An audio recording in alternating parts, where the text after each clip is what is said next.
Young babies looking for food, starvation, the recipe, people subdued. When the people you trust got it in for you. Deceit is the word of the day in every crew. Don't let it go, it's from the days of old. Time is up, but some still do not know. Can I make up my mind? Is it worth the dime? Do I have to take a minute just to make it mine? Life's never fair, but don't listen to the TV. Go out and take a listen to the streets with the people in the slums and the homeless bums with degrees and degrees sitting under a tree. It's not easy in the world for the poor man, the one that brought you to reality. See, they don't want you to know about the black sheep, leaving 7 rows to the 12 families all around the globe with an ancient code. Is it really asking a lot to say a death old? Cause we sitting on the earth looking back at extinct, and I'm standing on some ground that's about to sink. I ain't scared for a minute, I ain't about to blink, but I documented for the world what I see and think. Feel we on the call and up and we on the break. All Congress gonna do is waste paper and ink. Vote or die, you voted and you'll die. You can have it both ways, can't say it's a lie. You can march all you want, but they playing you wrong. They only understand war, it's the same old song. They want war, all they really want is a war. Diversionary tactic to make the big score. The diamonds in the morning, and you know they want more, but they wanna keep you low, so they manifest the war. War, all they really want is a war. Diversionary tactic to make the big score. The diamonds in the morning, and you know they want more, but they wanna keep you low, so they manifest the war. Like a lotus coming out of the mud with colors, I create envy in those with power but jealous. I unify the poor with my song, the hell with the others. Descended the way they treat indigenous brothers, cause I understand we link forever. They try to hate us even though that we keep it together. I'm not talking about controlling the air or the weather, I'm talking about maintaining the truth, the high endeavor. A rebel drops bombs in the midst of trouble. The free world counterattack and now there's double, but nature gets the shit in the way to settle. If you stop the machines for a minute you might hear, but they won't cause the TV's whisper in the ear. And capitalism has eyes that don't tear, and they cloud up and get crazy and won't steer. And like an ab, it's hard to get an ass to listen. Living like this is like living in prison. It's hard to keep hope when you're living in prison. The spiritual thoughts, so yes, the mental prison. The outside, yes, it's got to get through. Something's gotta die, so something here can live. Your life is nothing if you got nothing to give. Keeping the spiritual, yes, disguised as religion. Controlling your mind, the mental prison. They want war, all they really want is a war. Diversionary tactic to make the big score. The diamonds in the morning, and you know they want more, but they wanna keep you low, so they manifest the war. War, all they really want is a war. Diversionary tactic to make the big score. The diamonds in the morning, and you know they want more, but they wanna keep you low, so they manifest the war. All they really wantin' is a war. Diversionary tactic to make the big score. The diamonds and the oil, yeah, you know they want more, but they want to keep the rest of you low, so they manifest the war. What's up, Ian? What's up, everybody? What's up, the chat? What's up to the folks, the listeners out there from all over? By the way, I need to go over some of the data for the last month because it's actually been great. For the last month, I got over 2 million views, and that's actually quite satisfying for a small YouTuber like myself. That's an accomplishment just for an everyday working class Joe. You know what I'm saying? And so I appreciate everybody that has been tuning in. I know I'm not perfect, but I want you to keep in mind you're dealing with an everyday class Joe who has done some volunteer work, by the way, who has worked in activism myself. And so I know a little bit about it, but I'm still an everyday person. I'm still a person that grew up and I still live with everyday people. That's my life, and I'm quite satisfied with it. And I appreciate everybody that picks up on that energy and tunes in. So I want to say thank you for the folks that have tuned in. And there's folks from many different backgrounds. There's folks with many different intersections. And I want to highlight that because I think a lot of times when we have these discussions, there are people that feel maybe left out or feel like you're pointing the finger at them.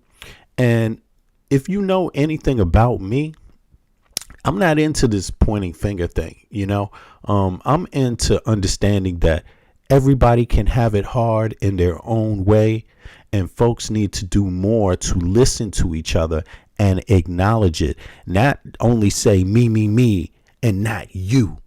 Don't always come into the conversation saying, I'm not acknowledging what you go through. How about we all come into the conversation saying, hey, we all go through something, and that shouldn't be something we say to dismiss the pain or the hardship or the unfairness or the injustices, right? We can all come together where there's injustice, and there is injustice in the common man everywhere around the world. That should be a common theme.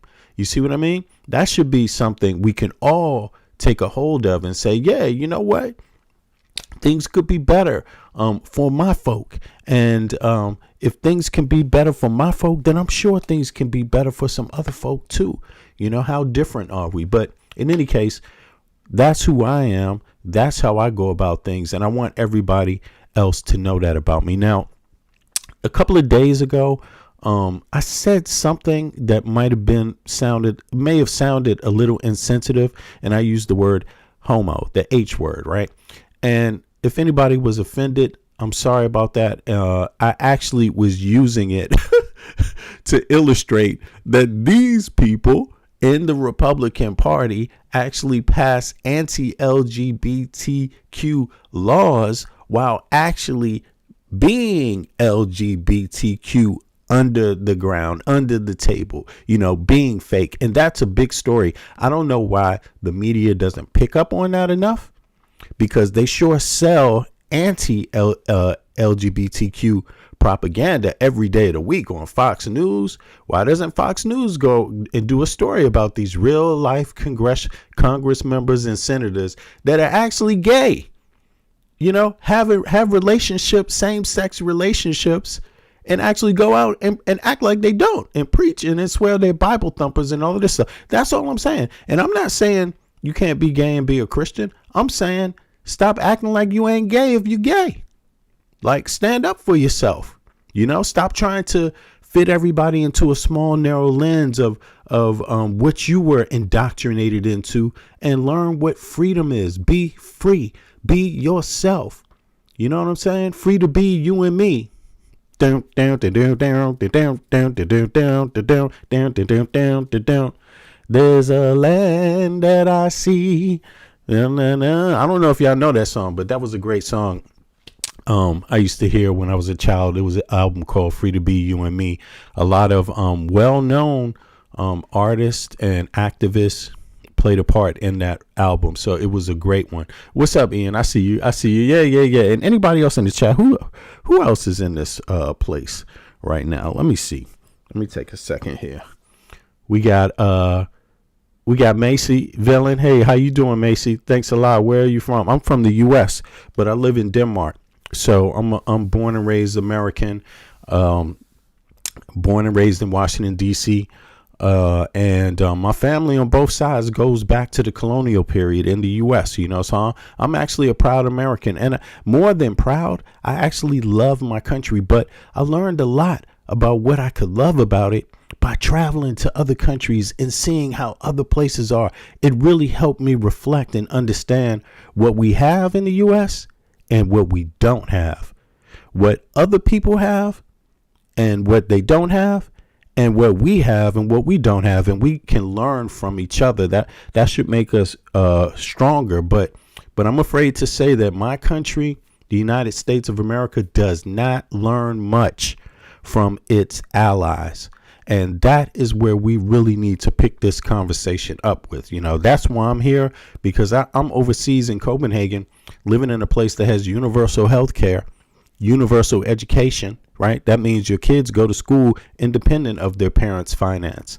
OK, that means if your family's poor, your kids don't have to be.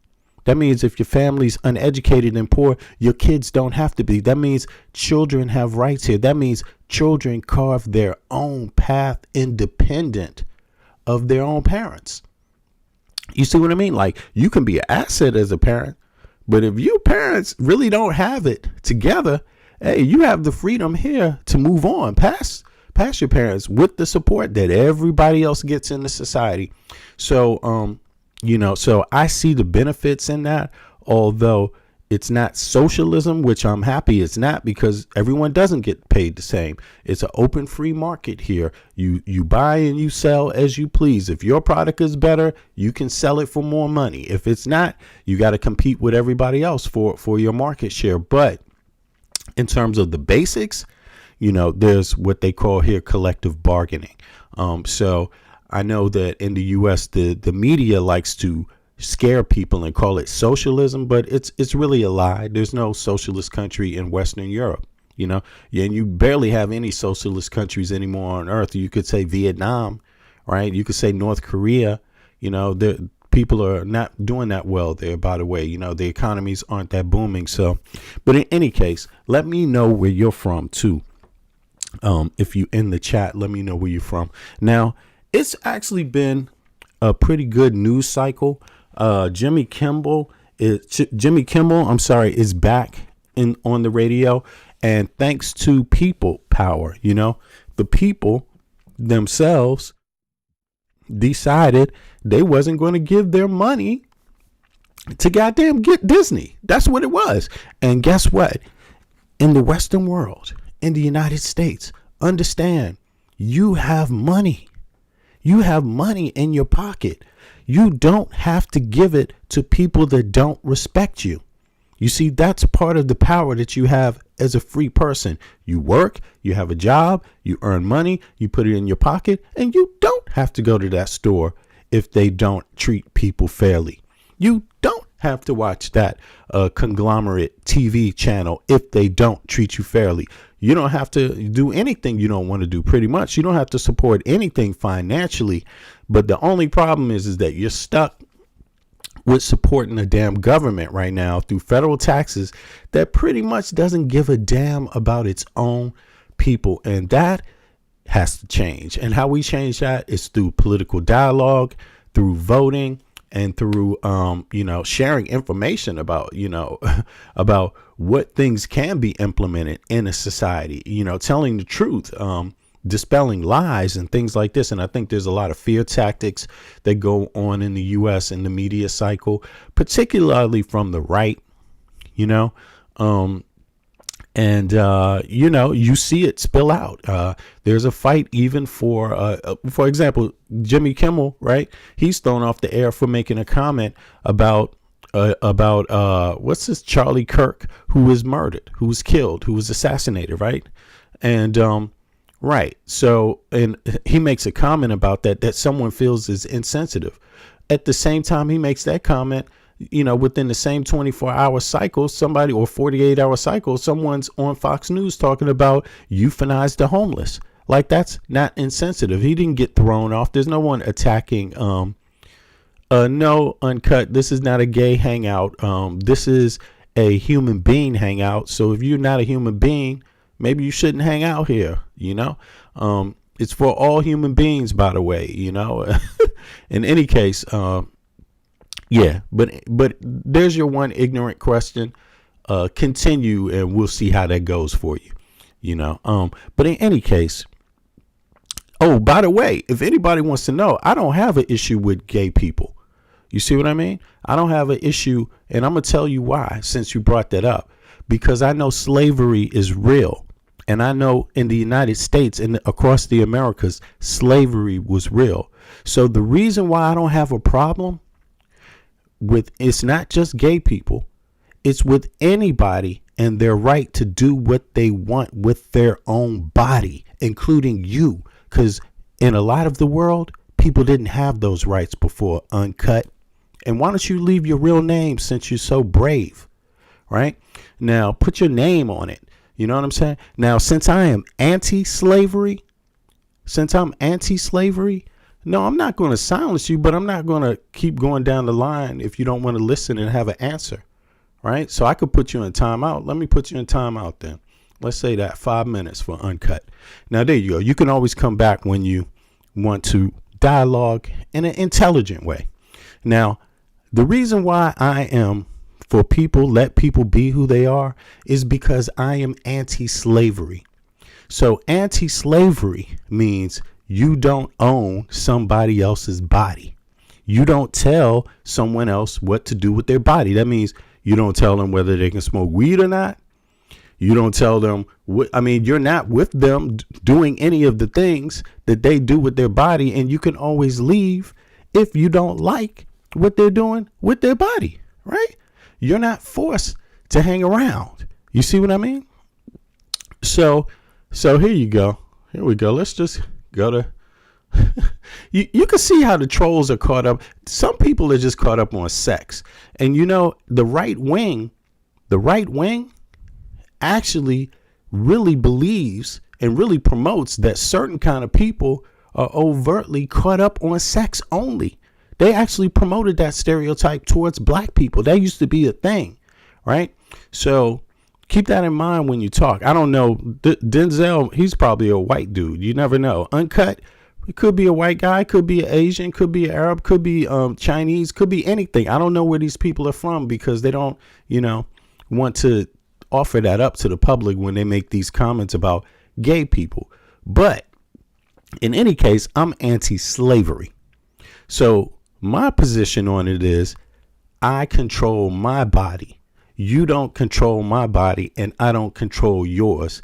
And I think that's kind of how we all fit in this piece together, unless we are for slavery and telling people what they can do with their own body. But in any case, today's show is not about homophobes like Denzel or Uncut, right? Because that's not really that special. There's lots of homophobes out there and, they usually don't end up well. Now, but in any case, back to Jimmy Kimmel, right? He's back on the air because of people power, because people they controlled their own bodies and they said, you know what? And their own minds. And they said, you know what? We don't have to support Disney if we don't like it. And you know what happened? Disney said, we lost almost $4 billion in a day. Damn, we better change our minds fast. And that's exactly what they did. They went back to Kimmel and said maybe that was too much. And it was too much. At the same time, you have Fox News promoting things like euthanize homeless people, right? That is Nazi, if you ask me. Euthanizing homeless people. These homeless people have families.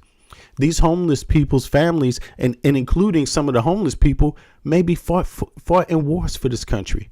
Maybe their ancestors fought in wars for this country, and a lot of these people that say that stuff, you will find out they're only like first and second generation Americans, and they're up there so proud and so bold.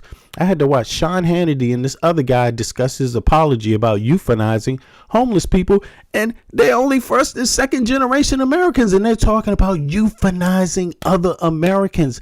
That should never, ever, ever, ever happen. You see, but for some reason, MAGA people and Republicans are treating these people like they've been around doing something for the country. That's wrong. That's wrong. You see, that is totally wrong. I'm not against immigrants at all. Just like I'm not against anybody controlling their body. As long as you're doing something good for the society, right, and you're not hurting other people, I have no issue with it. But it's this right wing that sells these false ideas. They're fakers. They are total fakers. They out there being anti-LGBT and actually are on the down low. That's what's wrong with them. They're not keeping it real. And anybody should have an issue with people that just aren't keeping it real. Same thing with this right wing, Sean Hannity and the guy who said euthanize homeless people. They're acting like they have some sort of deep roots in the United States of America when they actually don't. They don't have deep roots, and they have the nerve to be upset about anybody in the United States of America. They shouldn't be upset about poor white people. They shouldn't be upset about poor black people, poor Hispanic people, gay people, they shouldn't be upset about anybody because damn, this shit was already going on when you got here, homie.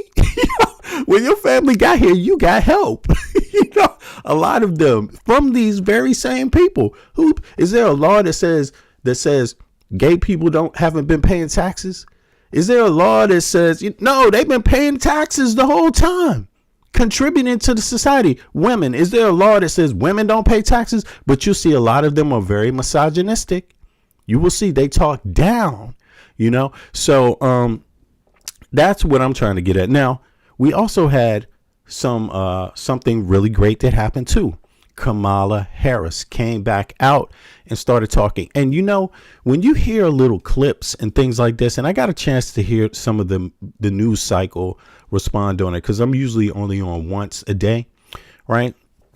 And so I get to watch a lot of news and hear a lot of news and see some of the coverage. And I didn't like all the coverage myself. I saw there's this little tendency for Democrats and the left to kind of go in on each other. And to be honest with you, I don't like that. I'm not with that myself. Just because you don't understand something doesn't mean you got to be so quick to criticize. Give the lady a chance. Just give her a chance, to come out and explain for herself. Do the same amount of listening to her that you do half the amount of time you do listening to Trump. People literally right now listen to the dumbest idiot, the worst person on earth, pretty much all day long. They should be happy that Kamala Harris came out to speak. They should feel privileged because, after all, this is the first woman that has ever in the history of the United States of America, 250 years, that has ever been the vice president. You, inside of your brain, something should tell you, you know what? Let me take a listen. Let me show some grace. Let me not be so judgmental on her so fast. Something should tell you that. But a lot of people don't have it. They just want to be basically bigots, proud bigots, and that is what Elon Musk is selling. That's what Elon Musk, that's the whole game between Trump and Elon Musk. This is their tour around the world to try to make everyday people of European descent scared so they can use this fear tactic to steal all their money and own them. And that's exactly what they are doing very well in the United States. They've created this fear to poor white people, and they're robbing these poor white people at the same time. They are stealing. They are trying to own the country and make everyone goddamn slaves, and that's the thing about it. And the EU saw it a mile away and said, Elon Musk, you got to get the F out of here. And they kicked Elon Musk out. They literally kicked Elon Musk out. Now, stay with me. Stay on the topic now. They kicked Elon Musk out. They saw that coming. They know that they have different sides of that coin. You got Elon Musk and you got Putin. You got Elon Musk trying to own, right? And trying to own social media to spread propaganda, anti-Western propaganda. And you have Putin doing it also with the bots. You got China doing it with the bots also. It's literally an attack. It worked in the United States of America, and I think it's because Americans generally think that they're too big to be hit. But you might be too big to be hit with a nuclear bomb, but you're not too big to be hit by infiltration and disinformation. And the United States of America lost the war on infiltration and disinformation. They lost it. So right now, they have who is likely a pedophile for a president, who is very likely a pedophile for a president, a man who has gone bankrupt, 6 times? A man, I keep saying man, a man who is a felon, 34-time felon, a man who didn't even want to pay taxes in the very state that he grew up in. He didn't even pay damn tax. He robbed the very state that he grew up in. That's anti-American. Put a 1 in the chat if you robbed your own state. Put a 1 in the chat if you robbed your own state. If you didn't pay taxes in your own state. Have you been charged of not paying taxes? Because I haven't. I've never been charged. I've been paying taxes ever since I had a job, my first job. I've been paying taxes, 35 years? since I was 15 years old, state and federal tax. You see what I'm saying? Like, I am not like Trump. I didn't go bankrupt 6 times. You see what I'm saying? And this is what's going on. The EU didn't fall for it. Okay, but the EU, folks have universal health care. Folks have universal education. Those are facts. The United States doesn't have it. And I think the United States, you know, people are starting to realize that these oligarchs that they have are amoral. They don't care about the Constitution because they believe having money is what makes them powerful, even though they're there begging for the American citizens' tax dollars themselves. They're looking to get the government to give them billions to build up their companies. That's literally what they're doing in the United States. And the American people, they just got to ask themselves, who's more important? Are the oligarchs more important? Are the rich folk more important? Or are the everyday people more important? And they haven't done that in the U.S. yet. The EU has. The people in the EU have. Yeah, they have, actually. You just don't see this kind of mess.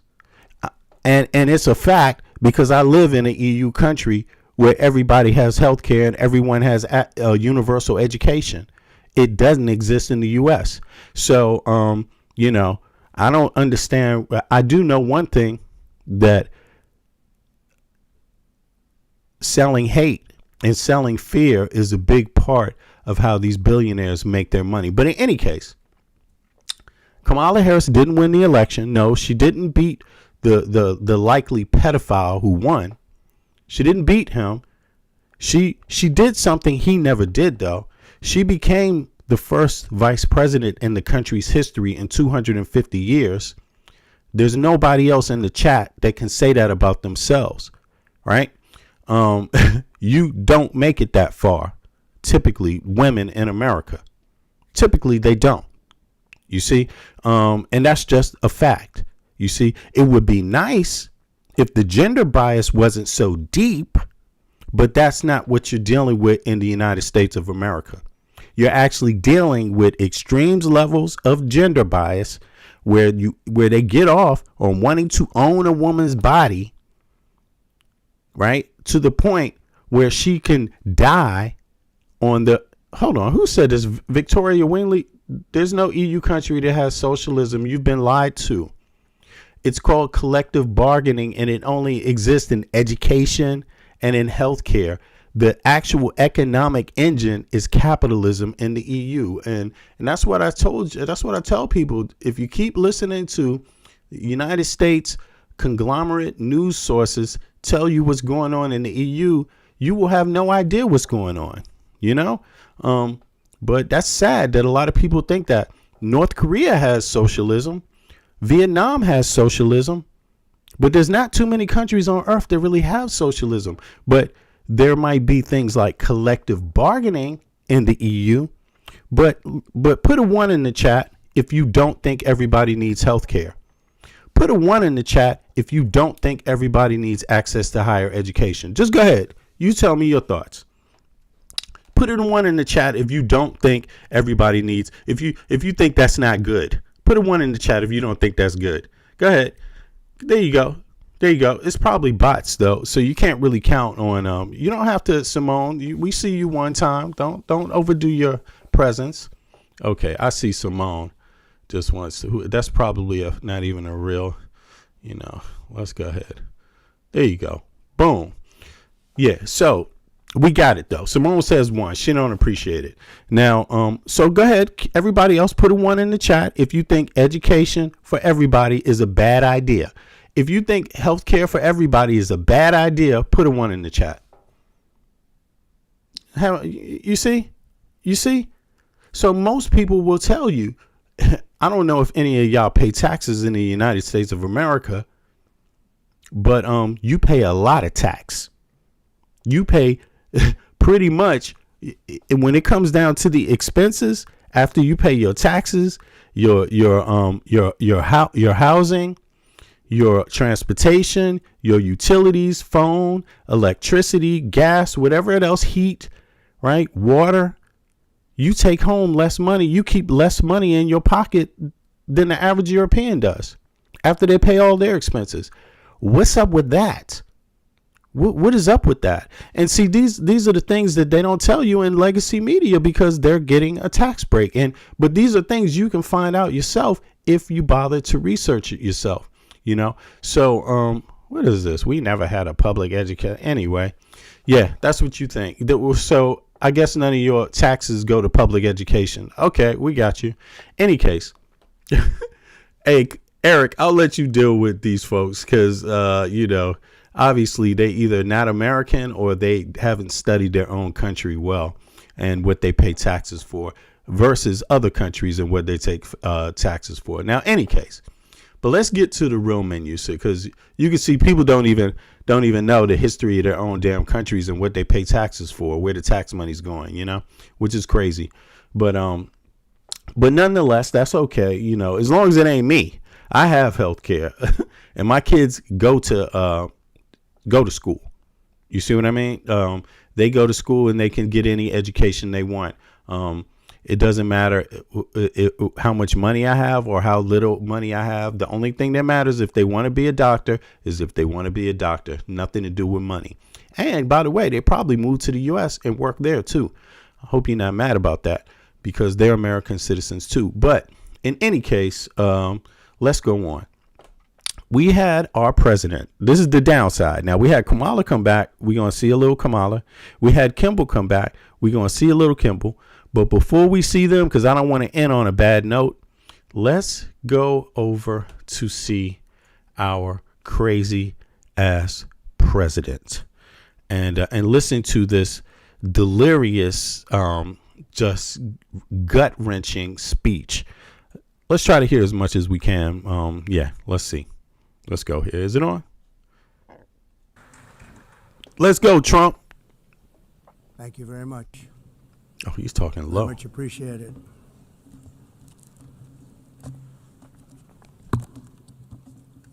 And I don't mind making this speech without a teleprompter because the teleprompter is not working. Oh, right. Yeah, actually, they said that, you know, somebody, you know, messed up. You know, they were saying people sabotaged his. They screwed over the that's some of the news reporting that they screwed over the teleprompter for Trump. Right. But he can't read really that well anyway. So and he likes to go on rants, you know. So then the other thing is the escalator didn't work. You know, as soon as him and his immigrant wife. Right. And I have to say that because MAGA talks a lot about immigrants. So that's the only reason why I'm saying that. Typically, I wouldn't even care. But I see this new MAGA movement. They like to talk about immigrants. So I have to point out that his wife is an immigrant and the elevator stopped. Right. As soon as he tried to get on it, as soon as they tried to get on it, you know. And by the way, Trump is a second generation immigrant. You know, I don't know if you know what that is. His family doesn't go back to the Civil War like my family. Doesn't go back to the colonial period like my family and for a lot of your families. I mean, some of your families do. Some of your families don't. By the way, put a one in the chat if your family does go all the way back to the Civil War or, you know, to the Civil War. Let's say that, and put a 2 in the chat if they don't. I feel very happy to be up here with you. And again, it's okay if they don't, but if they out there talking about immigrants and talking about euthanizing people and complaining about the country, then you start to wonder, why the fuck did you come here? Nevertheless, and that way you speak more from the heart. I can only say that whoever's operating this teleprompter is in big trouble.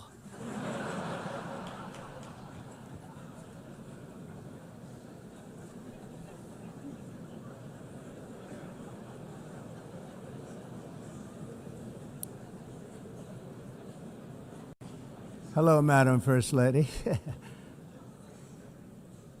Thank you very much for being here.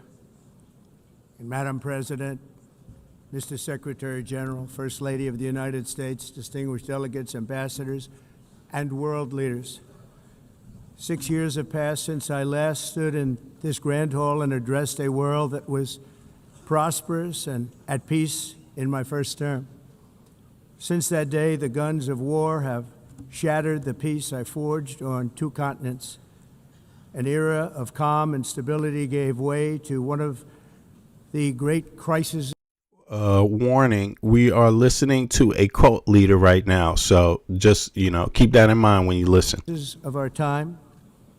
And here in the United States, 4 years of weakness, lawlessness, and radicalism under the last administration delivered our nation into a repeated set of disasters. 1 year ago, our country was in deep trouble, but today, just 8 months into my administration, we are the hottest country anywhere in the world, and there is no other country even close. America is blessed with the strongest economy, Oh my God, the strongest borders, the strongest military, the strongest friendship. So, this is crazy. This is crazy. Obviously, I don't know where he's getting his facts from, but at least half of the country is totally pissed. That is not normal. That's not normal in any Western democracy. Half of the fucking country is not pissed. If half of the country is pissed, there is definitely something bad happening. You can't get that many people pissed for nothing. What the hell? And the strongest spirit of any nation on the face of the earth. This is indeed the golden age of America. We are rapidly reversing the economic calamity Look we at inherited Rubio's from ass. He's just the previous administration, including ruinous price increases and record-setting inflation. Inflation like we've never had before.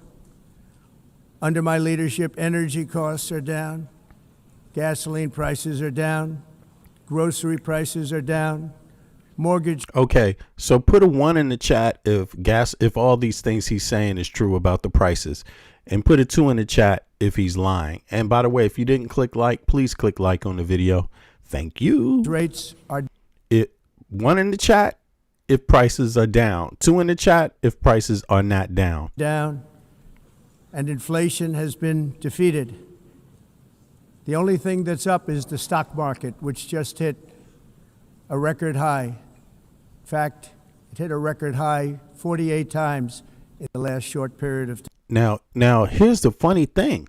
It's like I actually been investing in I invested a lot in the stock market when Trump came into office because I knew it was going to sink.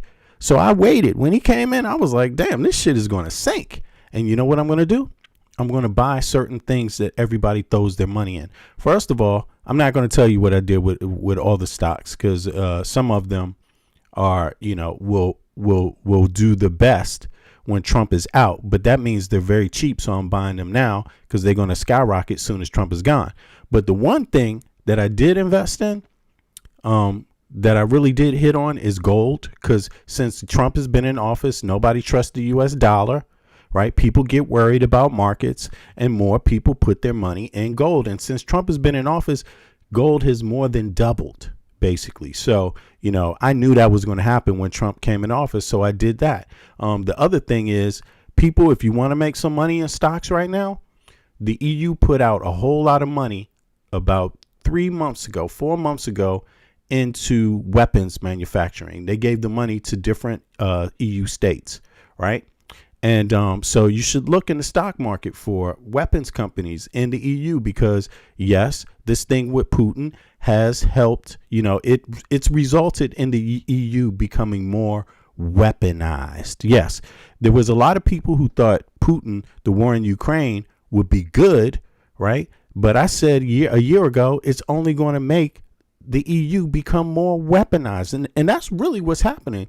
So I'm happy to make some money off of that. But again, if you don't have a job where you can make any money to even have anything extra to save, you ain't got shit to do with none of that. Time. Growth is surging. Manufacturing is booming. The stock market, as I said, is doing better than it's ever done. And all of you in this room benefit by that. Almost everybody. And importantly, workers' wages are rising. Whoa, you see that? So almost everybody in that room, but he didn't say everybody outside that room, because everybody outside of that room in New York is not doing well at all. or any state, are they doing well down there in Texas right now? Fastest pace in more than 60 years. And that's what it's all about, isn't it? In 4 years of President Biden, we had less than $1 trillion of new investment into the United States.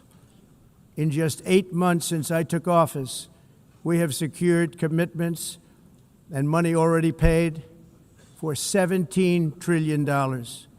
Think of it, 4 years, less than $1 trillion, 8 months, much more than $17 trillion is being invested in the United States. What's the tell me, what's the homeless rate in New York City? Just curious. And it's now pouring in from all parts of the world. We've implemented the largest tax cuts in American history and the largest regulation cuts in American history, making this once and again the best country on earth to do business. And many of the people in this room are investing in America, and it's turned out to be an awfully good investment during this 8-month period. In my first term, I built the greatest economy in the history of the world. We had the best economy ever, history of the world. And I'm doing the same thing again, but this time it's actually much bigger and even better. The numbers far surpass my record-setting first term. On our southern border, we have successfully repelled a colossal invasion. And for the last 4 months, and that's 4 months in a row, the number of illegal aliens admitted and entering our country has been 0. Hard to believe, because if you look back just... Everybody is slowing down. Now that immigration in the Biden presidency, immigration reform, comprehensive immigration reform was on the table, right? For some reason, Trump didn't like that. So you're not going to get comprehensive data from Trump anytime soon on what is going on. He can say it's great all he wants, but you're not actually going to get real comprehensive data on it. Now, it might be very well that nobody's coming into the country, illegal aliens. But let me tell you, a whole lot of other people are not coming to the U.S. for other reasons that the U.S. will want there, like the tourist industry. The tourist industry in the U.S. is going to suffer greatly. Why? Because you just don't need billionaires or millionaires running around your country coming there for business purposes. You don't need that. You actually had a huge industry made off of people that have normal lives, that like to take a vacation once or twice a year, which are the vast majority of people. All those people are fucking scared right now to come to the U.S. And I'm telling you this. I met a coworker. I don't talk about my job a lot, but I can tell you this. Just in the last 48 hours, one of my coworkers was telling me they were just about to go to the U.S., but they got too scared to go from Denmark.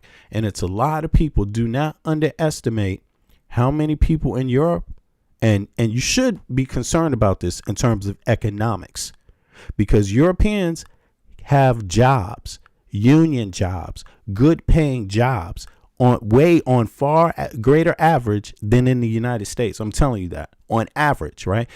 In Denmark, for example, everybody gets a 5-week vacation. That's part of the tax system. Now, if you don't work, you still get that 5-week vacation, but you don't get really much money from it. It's just the money you would get from social services alone, right? But if you work, the money you get is comparable to what you earn. So the more money you make, the more money you get for that 5-week paid vacation. That's how it works for everybody, right? So these people travel, and this is similar across Europe. These people traveling and spending their money, by the way.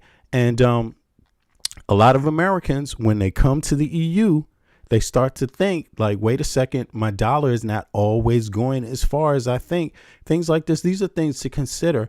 That tourist industry in the U.S. is basically hit when your own neighbor. You talk about culture wars. What could the United States of America have against any Canadian when they are the same goddamn people? What culture war could you be having when Mexicans are the same damn people? Central Americans are the same damn people. South Americans are the same damn people.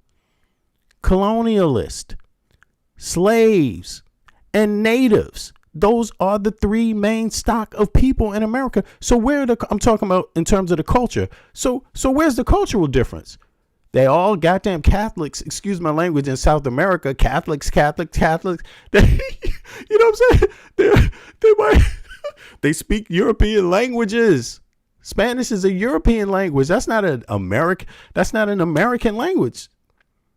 You see what I mean? In Canada, they speak French and English. I mean, primarily as state languages, you know. Those are European languages. They're Christians too. So what's the cultural issue about? There's no cultural issue.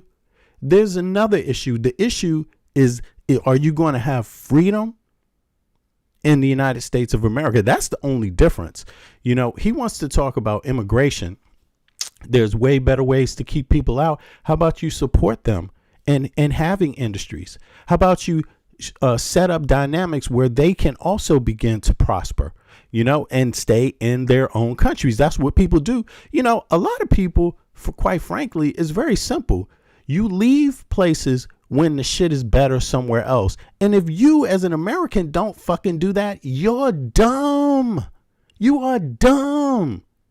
Let me tell you, you are dumb. And don't you try to tell me you're more patriotic because you stay in a place where you fucking don't like it and you complain about other people's bodies. I mean, there's not more of a sign that something's wrong in your own life when you actually got the time to give a fuck about what somebody else is doing with their own body. Something's wrong with you. You see what I'm saying? And the data speaks for itself in the U.S. Yo, let me tell you something. If you're a MAGA person and you're worried about your health care, or your parents are worried about your health care, their health care, or you don't know how to get into the right school, you don't have access, there's nothing patriotic about that. There's zero patriotic about that. If you can't afford to have a job that you work 40 hours a week, and damn, I don't even, you know, full time is not 40 hours a week where I live. But if you're in the U.S. and you work 40 hours a week and that job doesn't pay you enough for housing 35, 40 minutes at least away from where you actually work, if you have to go further, that's not patriotic. That's not patriotic at all. That's broke. Anyway. A year ago, it was millions and millions of people pouring in from all over the world, from prisons, from mental institutions, drug dealers. All over the world they came. They just poured into our country with the ridiculous open border policy of the Biden administration. Our message is very simple. If you come illegally into the United States, you're going to jail, or you're going back to where you came from, or perhaps even further than that. You know what that means? But the problem is that he's picking up American citizens. Didn't he think that was a problem? Okay, let me ask the chat. If arresting American citizens is okay with you for any reason whatsoever by ICE, put a 1 in the chat if you think that's okay. If you don't think it's okay, put a 2 in the chat. Not only that, why do you think the only place you're going to find illegal immigrants is where Hispanics hang out? Like, you don't think you're going to find illegal immigrants in rich folks' houses? You don't think they're going to have maids that are illegal immigrants? You don't think Trump had loads of illegal immigrants working in Trump Tower? Who do you think is cleaning the bathrooms? Like, do you really think Trump doesn't have a whole bunch of immigrants, illegal or not, working for him? Do you really think that? You probably haven't known anybody that's ever worked in Trump Tower. Like, seriously, you know, and a lot of other places, you know. It's all about how you check. If you only think illegal immigrants are Hispanic and therefore go to places where you think Hispanic people are or brown people are, then that's not immigration reform. That's racism. That's what you're doing. That's different. You see what I mean? There's loads of people that look like Trump that could be illegal immigrants also, but they're not getting stopped. You know, that's the thing. No one's going to places where they look that way to say, hey, give me your ID. And why is that? Because the people that work for ICE, that's the whole agenda of ICE. No one's telling them. Their bosses aren't telling them to do that. The bosses aren't telling them to do that. So in reality, you don't really, you're actually making nations, right, that you have ties with basically feel like you're hostile towards them, you know. And think about this. If you ever, and there's a lot of people that's probably going to be, you know, in the troll section, that they're going to say, you know, they don't have an interest in traveling to other places.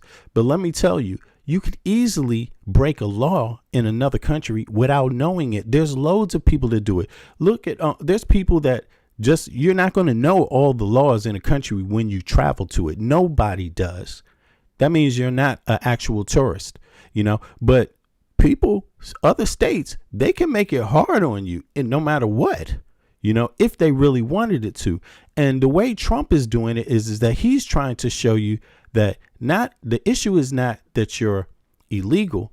The issue is how you look, your background, and the fact that we want to treat people like you inhumanely. That's the problem. If he knew how to treat people humanely, I wouldn't have an issue. You see what I mean? If he knew how to go out and look for illegal immigrants fairly without really just going after certain ethnic groups, right? If he knew how to do that, I would be for it. I mean, everyone should be against illegal immigration, but there's also something called humanitarian. That's not illegal. You know, and so what Trump has done, and this is the thing, he's speaking at the EU right now. He doesn't even know what the hell humanitarian causes are. Why are you there if you don't know what humanitarian causes are? Why are you in the UN? What does he think the UN body is for? It's for human rights. So what does he think? It's only for the rich folk? Is that what he thinks? You know, and MAGA, I'm listening. You should listen to me because most of you are not rich at all. Most MAGA people are not rich at all. Straight up. So you should wonder, what is he talking about? You know, yeah, this is the oddest shit I've ever seen, to be honest. I mean, Trump speaking in the UN of all places. He's showing you that he broke UN laws and how he treated these people. It's inhumane. It's against their human rights, not just their human rights, your human rights. You people listening to me right now, how those other people are treated is against your own human rights. It would be illegal if you were being treated this way, let alone anybody else. It's not just something that doesn't apply to you. You see? So I want to thank the country of El Salvador for the successful and professional job they've done in receiving and jailing so many criminals that entered our country. And it was under the previous administration that the number became record-setting, and they're all being taken out. We have no choice. Yo, they down there in El Salvador, basically, you know, I don't know if you know the situation in El Salvador, but you should research what people get paid in El Salvador and what kind of jobs they have in El Salvador. Who do they work for in El Salvador? You might want to ask yourself, why is he so attracted to El Salvador? It's because something is going on there that he never tells you about. And you should find out what that is, what relation El Salvador has with American corporations and other corporations. You should find out about that. Seriously. You should find out about that. And then when you do research that, then you might start seeing the connecting points and being like, oh, damn, maybe slavery is still legal in fucking El Salvador. Like, straight up. You might want to consider it. And other countries have no choice because other countries are in the exact same situation with immigration.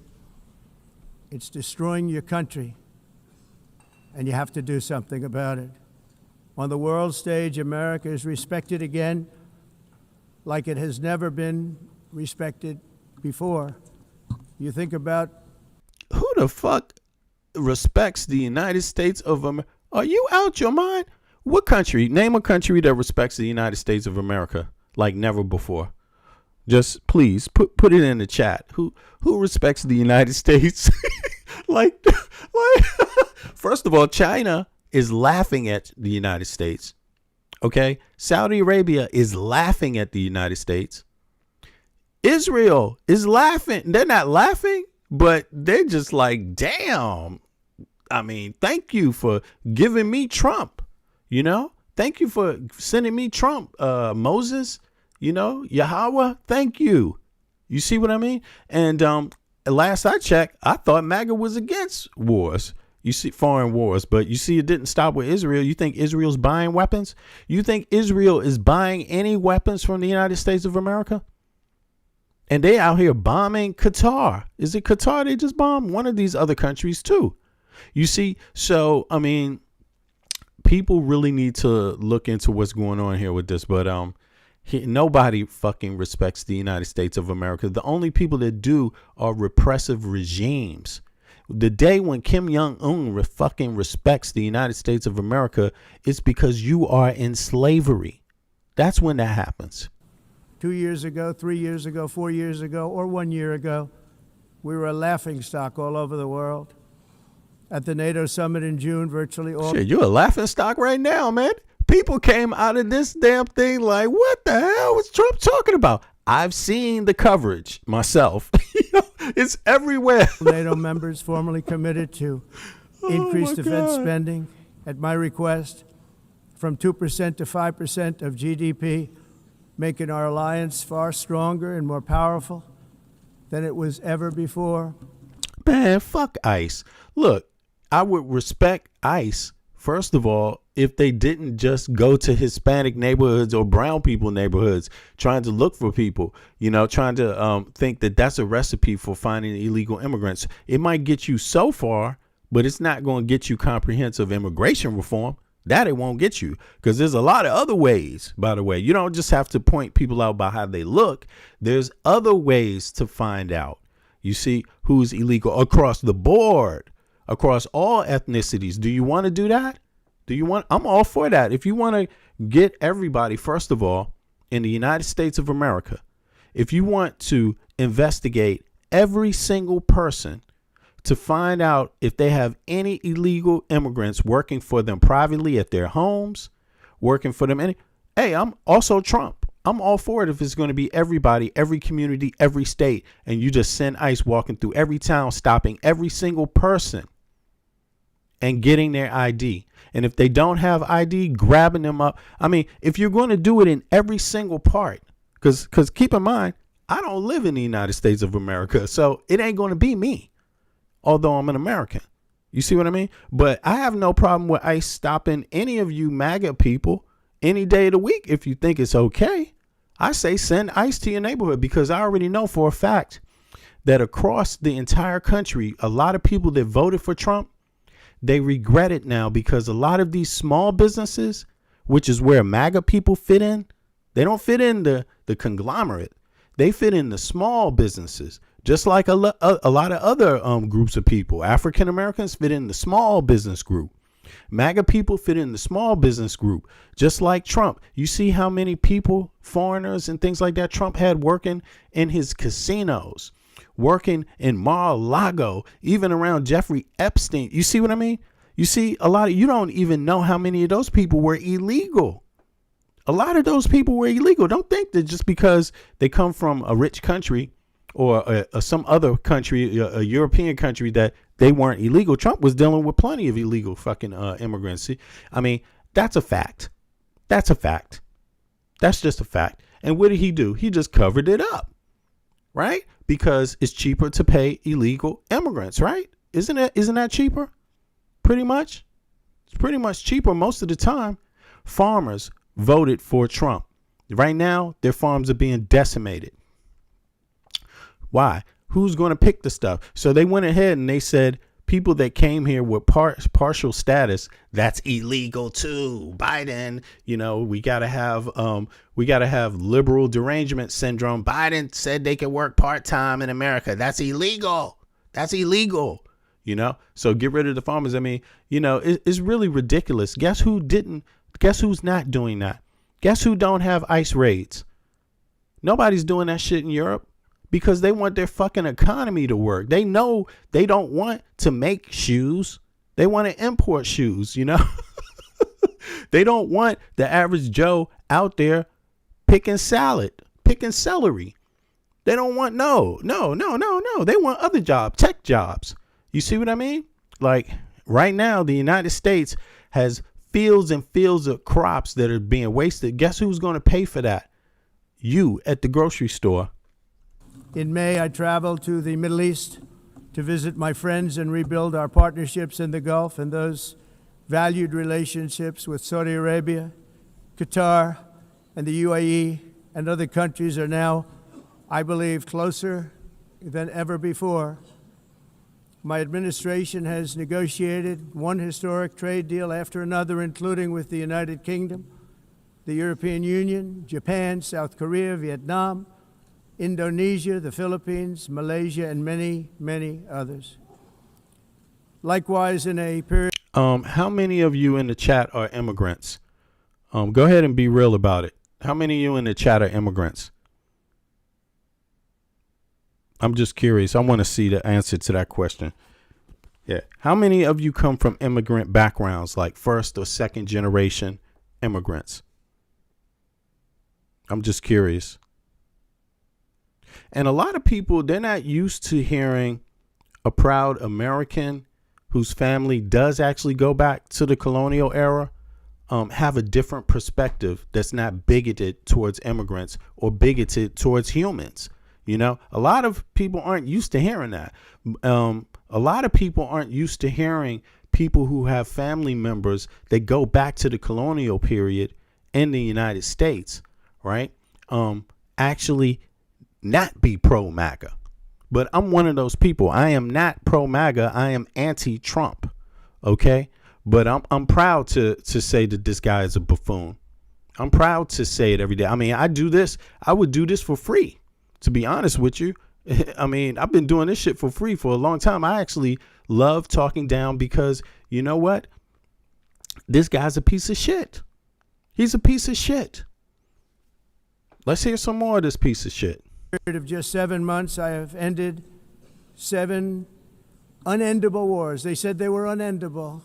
You're never going to get them solved. Some were going for 31 years, 2 of them, 31, think of it, 31 years. One was 36 years. One was 28 years. I ended 7 wars. And in all cases, they were raging with countless thousands of people being killed. This includes Cambodia and Thailand, Kosovo and Serbia. Yo, I mean, this is the thing. Nobody came to America. You know, you could your families could be there like my family since the colonial period. Do you think they came to America illegally? What made that colonization legal? You know, some of these comments, you hear somebody, my granddaddy and grandfather from Ghana, but he came here legally. Yo, you're out of your damn mind. That's great and everything. But here's the thing. I'm only talking about this because it's bullshit, to be honest with you. This MAGA regime, everything that they talk about is bullshit. Okay? They're the ones talking about immigrants. You see what I mean? It's really them. They're the ones they just use the word illegal immigrant so they could go after immigrants and go after people they perceive as immigrants, they're going after brown people now. Now, African Americans, outside of Native Americans, there's only one other group that is high in percentage that their families actually go back to the Civil War. That's African Americans. Okay. Black Americans, they are one of the highest groups. 80 to 85% of black Americans, black people in the U.S. that have citizenship can trace their family members back to the Civil War. European Americans can't do that. Theirs is much lower. So, you know, first of all, when we talk about this patriot thing, You know, and we talk about this thing about who contributed to the country, who's worth something, who's valued something. You should be saying everyone's life has value. You should be protecting everybody's human right. You should be doing that knowing that your damn family really doesn't have deep roots in the U.S. You should be respecting life when your family doesn't have deep roots. And again, I'm only saying this because these MAGA people try to use this code word illegal immigrant to try to attack other folk. So it's important that we know the facts. Now, I'm not against immigrants. I grew up with people from their parents, grandparents may have migrated from Germany, may have migrated from other parts of the world, different, you know, after World War II, different places. Some from the Scandinavian migrated earlier, right? Than the World War II. So different parts. Some Hispanic Americans, some Asian Americans, some African people from Africa, some people from the Caribbean, all different types. I'm from Washington, D.C. I don't have a goddamn issue with that shit. Some of my best homies are got different backgrounds. When you're born and raised in D.C., you know how it goes, period. And most people are cool with that, right? But this MAGA regime is not from Washington, D.C. They're from a whole nother part of the country. They don't get raised the same way. And they have some very different ideas about who these other people are and how you should treat them. You know, so it's them that brought this conversation about who is who. And so put a 1 in the chat if your family on both sides goes back to the colonial period. You can think all you want. You can think anything you want. Again, a lot of these MAGA people are goddamn immigrants too. Look, Sean Hannity, family immigrant. They migrated to the USA. Sean Hannity, he's one of the most right-wing podcasters. He doesn't even have deep roots. How the hell would he know what the problems are? Why would he be so concerned? And where's the rest of his damn family? You know what I'm saying? Like, look, the guy who said he wanted to euthanize homeless people, his family are immigrants. He's a first generation immigrant. And he's talking about euthanizing homeless people. You out of your damn mind. You're coming to the U.S. hating Americans and hating people that are already there. You got to check yourself because you also ain't shit is what I'm saying. Okay, a person whose family on both sides goes back to the colonial period is saying you ain't shit also. Okay, just to keep it clear. The Congo and Rwanda, a vicious, violent war that was. Pakistan and India, Israel and Iran, Egypt and Ethiopia, and Armenia and Azerbaijan. It included all of them. No president or prime minister, and for that matter, no other country has ever done anything close to that. And I did it in... Damn, Trump know how to lie, though. He's got... That's when you know the narcissism is really deep, because he's doing it pleasurably. Like, you know, I did it. Nobody else did this. Okay. He thinks he's Kamala Harris. No one else, no other woman in the United States of America has ever been vice president. Trump is talking like he did some shit no one else has done. 7 months. I mean, he's really arrogant. Happened before. There's never been anything like that. I'm very honored to have done. You never hear Kamala Harris say that. You never hear her brag about this. You see what I mean? And Trump is out there on the UN stage talking about me. Nobody else did that. Nobody else did that. This is crazy. Because when you go to the UN and you work with the UN, you're supposed to be doing the exact opposite. You're supposed to be acknowledging that everybody else is sacrificing and doing their part, doing something to try to make the world a better place. That's the mindset you're supposed to take in the UN. It's too bad that I had to do these things instead of the United Nations. No. He's like, it's too bad I had to do these things. No, you did them because you wanted to. Nations doing them. And sadly, in all cases, the United Nations did not even try to help in any of them. I ended 7 wars, dealt with the leaders Didn't even try to help. Okay. of each and every one of these countries and never even received a phone. Why is someone going to try to help you when you called them stupid? You see how weird this dude is? He called everybody else stupid and was telling you flat out they're all doing it the wrong way. Right? And then he goes and does it his way, and he's asking why nobody else is helping him. It's because you said they're stupid. And here's the thing. You think the war ain't going on in the Congo and Rwanda right now? Sorry, buddy. That never stopped. He's crazy. And they even tell you that. You didn't stop shit. And Trump is still over here talking about, I stopped that war. Okay, well, it started after the day after again. Damn. Phone call from the United Nations offering to help in finalizing the deal. All I got from the United Nations was an escalator that on the way up stopped right in the middle.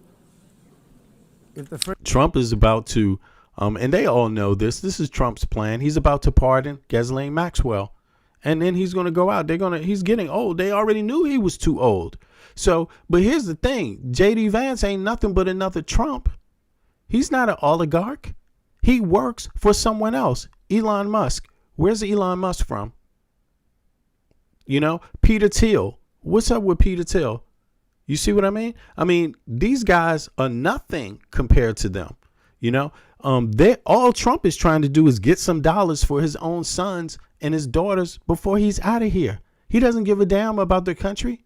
He doesn't give a damn. You know, how do you invite someone, you know, this administration has so many dual citizens in it also. Elon Musk is just one of them. If you go down and look at how many, Peter Thiel, he has 3 citizenships. You think Peter Thiel is goddamn American? I only have 1 citizenship and I live abroad. This dude has 3. Elon Musk, how many citizenships you think Elon Musk? You think he's American? You think he's a patriot, huh? You think Peter Thiel and Elon Musk are patriots? No, you got bamboozled because you weren't even smart enough to check. First Lady wasn't in great shape, she would have fallen. But she's in great shape. We're both in good shape. We both stood. Pretty soon they're going to own your house. And then a teleprompter that didn't work. These are the 2 things I got from the United Nations, a bad escalator and a bad teleprompter. Thank you very much. And by the way, it's working now. Just went on. Thank you. I think I should just do it the other way. It's easier. Somebody's asking, and Kamala? Well, if you have to ask, you don't know. I'm telling you, Peter Thiel and Elon Musk. Peter Thiel has 3 citizenships. How many do you think Elon? Elon has more than 1 citizenship. Do you think that's a patriot? Now, you don't even know if Kamala has more than 1 citizenship. And I'm pretty likely she probably doesn't need a Jamaican citizenship, you know, because Jamaica has to do pretty much everything the United States says anyway. What are you going to do? Run to Jamaica? Okay. But you need to be asking more questions. You need to say, Peter Thiel has 3 passports. I wonder where they are. Elon Musk has more passports. I wonder where they are. Why do they? You see, you should be concerned about that. I mean, you know, but I got to tell you, when you have more than 1 passport, your 1 citizenship, you're different from me. I don't consider having multiple citizenships a sign of being proud, a proud anything.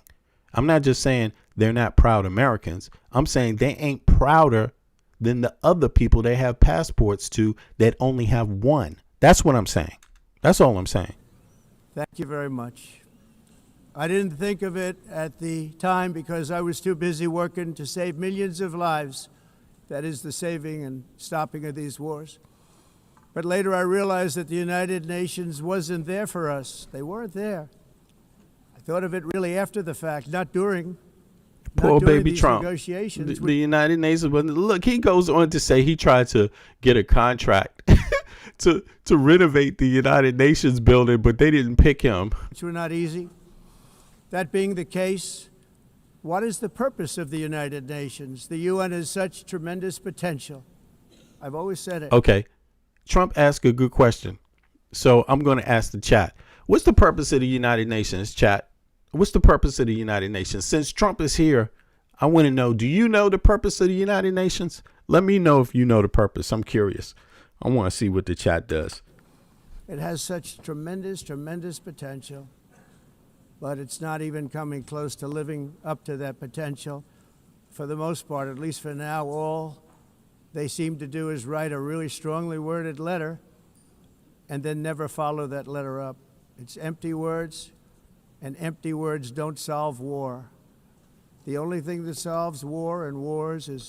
Who knows what the purpose of the United Nations is? Because this is your president right here. I'm really talking to the trolls. Trolls, what's the purpose of the United Nations? Is Trump right? It's not living up to its purpose? Okay, if it's not living up to its purpose, then what's the purpose? I'm still... The UN is a coalition to provide safety and aid to one another, to human beings, right? Okay, Marcus, that's cool. I feel that answer. Yeah, to one another. Yeah, I got you. Generally, I agree 100% with that. Let me see here. Look, loads of people don't know the purpose, though. See, that's the interesting thing because, you know, a lot of these trolls, especially when they be like MAGA, MAGA, MAGA, aren't American citizens themselves, yo. Like, really. It's like overcompensating and shit. You know, real Americans don't have to fucking wrap themselves in a flag, you know what I'm saying, to show it, for people to know, you know what I'm saying? Action. Now, after ending all of these wars and also earlier negotiating the Abraham Accords, which is a very big thing for which our country received no credit, never receives credit. Everyone says that I should get the Nobel Peace Prize for each one of these achievements. But for me, the real prize will be the sons and daughters who live to grow up with the mothers and fathers, because millions of people are no longer being killed in endless and unglorious wars. What I care about is not winning prizes, it's saving lives. We saved millions and millions of lives with the 7 wars. And we have others that we're working on, and you know that. Many years ago... Nah, you're not a real American. A very successful real estate developer in New York. And you know, actually, you know, one of my things is to find out how many of those the ICE people, you know, how many of them are immigrants, come from immigrant families, like how many of them come from first and second generation families. I'm curious about that because I feel like there's hypocrisy in what they're doing. You see, now, don't get me wrong. I'm against illegal immigration. But I understand there's something called asylum. That's not illegal. That's humanitarian. Guess who signed on to that? The United States of America. That's why Trump is in the UN. OK, so at least understand that. Right now. Secondly, you know, this thing about going after people, how they go after certain kinds of immigrants, how they say we're going after the violent ones. But then they went to the farm and picked the old lady who was picking fruit for a farmer. So there's a hypocrisy there. I'm not with hypocrisies. I'm with you stating clearly what you want to achieve and then you showing that you're actually doing it. Then I support you. But that's not what Trump did. Right. So, and on top of that, Congress is not interested in comprehensive immigration reform that goes way further than what Trump is doing. See, I'm for that. I'm not for to pretend on TV to give you a nightmare. Let me grab the baby out of the mother's hands and just scream and shock people. That will make the news. I'm not interested in shock value numbers, you know, shock value shit. I actually want to see the rest of it get done. And Trump's not doing it. He's just not doing it. You see, he's just not doing it, really. He doesn't really know. If you're not Hispanic or brown, he won't find you, y'all. Known as Donald J. Trump, I bid on the renovation and rebuilding of this very United Nations complex. I remember it so well. I said at the time that I would do it for $500 million, rebuilding everything. It would be beautiful. I used to talk about, I'm going to give you marble floors. They're going to give you terrazzo. I'm going to give you the best. If somebody is working a job that no one else is working, and obviously it's loads of Americans like you that don't want to work on a farm, you know, then I'm for it if it keeps my strawberry prices down. You know, if it keeps the cost of living down for everyone else, right, then I'm for it. If they're doing something, you know, again, he's getting people off of menial jobs that no one else wants to do. Do you want to be a waiter? Yo, do you want to be a waiter making $5 an hour? Do you want to work on a farm? Like, is that what you want to do? Because you ain't on that farm right now with your damn mobile phone, are you? I'm not on a farm. By the way, I speak 2 languages, right? So I actually work in a field, you know, that if you don't know how to read, you're not going to be working in that field. You see what I mean? In that, you're not going to be, I wouldn't have the job that I have if I couldn't read and speak Danish, right?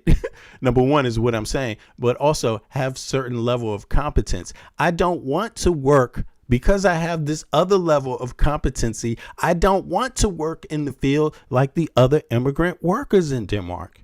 Okay, there's a lot of them that come here to work on the farms and then they go back home. But Trump called those people illegal. And no one wants to be confused. ICE is taking people that are legal and throwing them out anyway.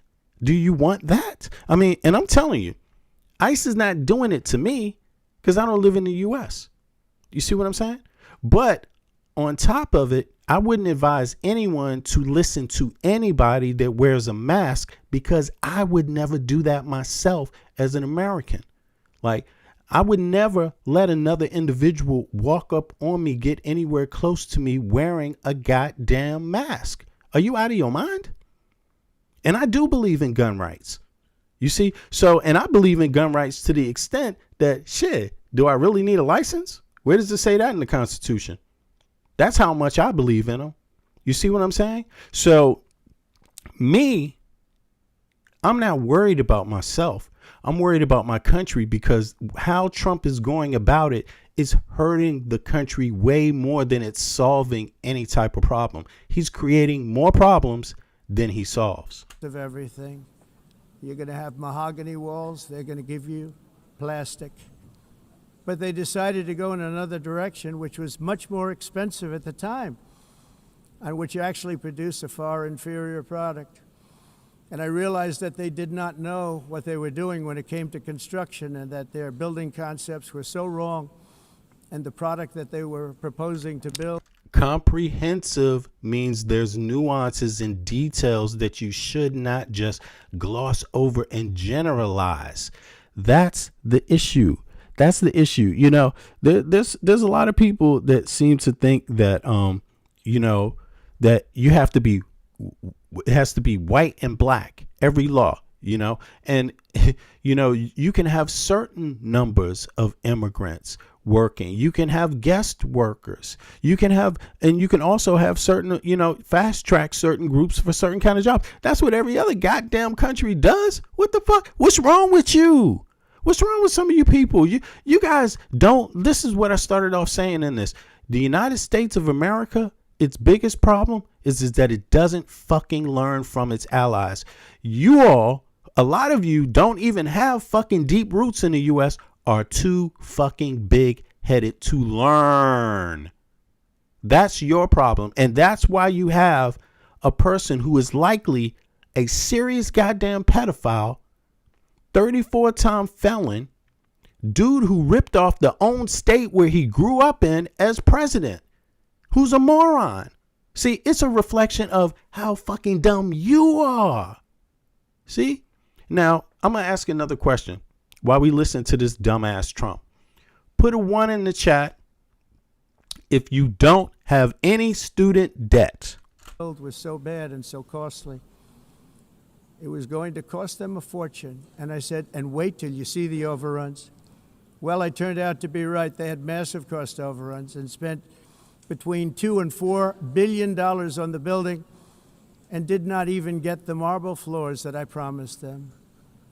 You walk on terrazzo, do you notice? I'm expecting to see, I mean, I can put a 1 in the chat because I don't have any student debt either, but where I live, education is universal.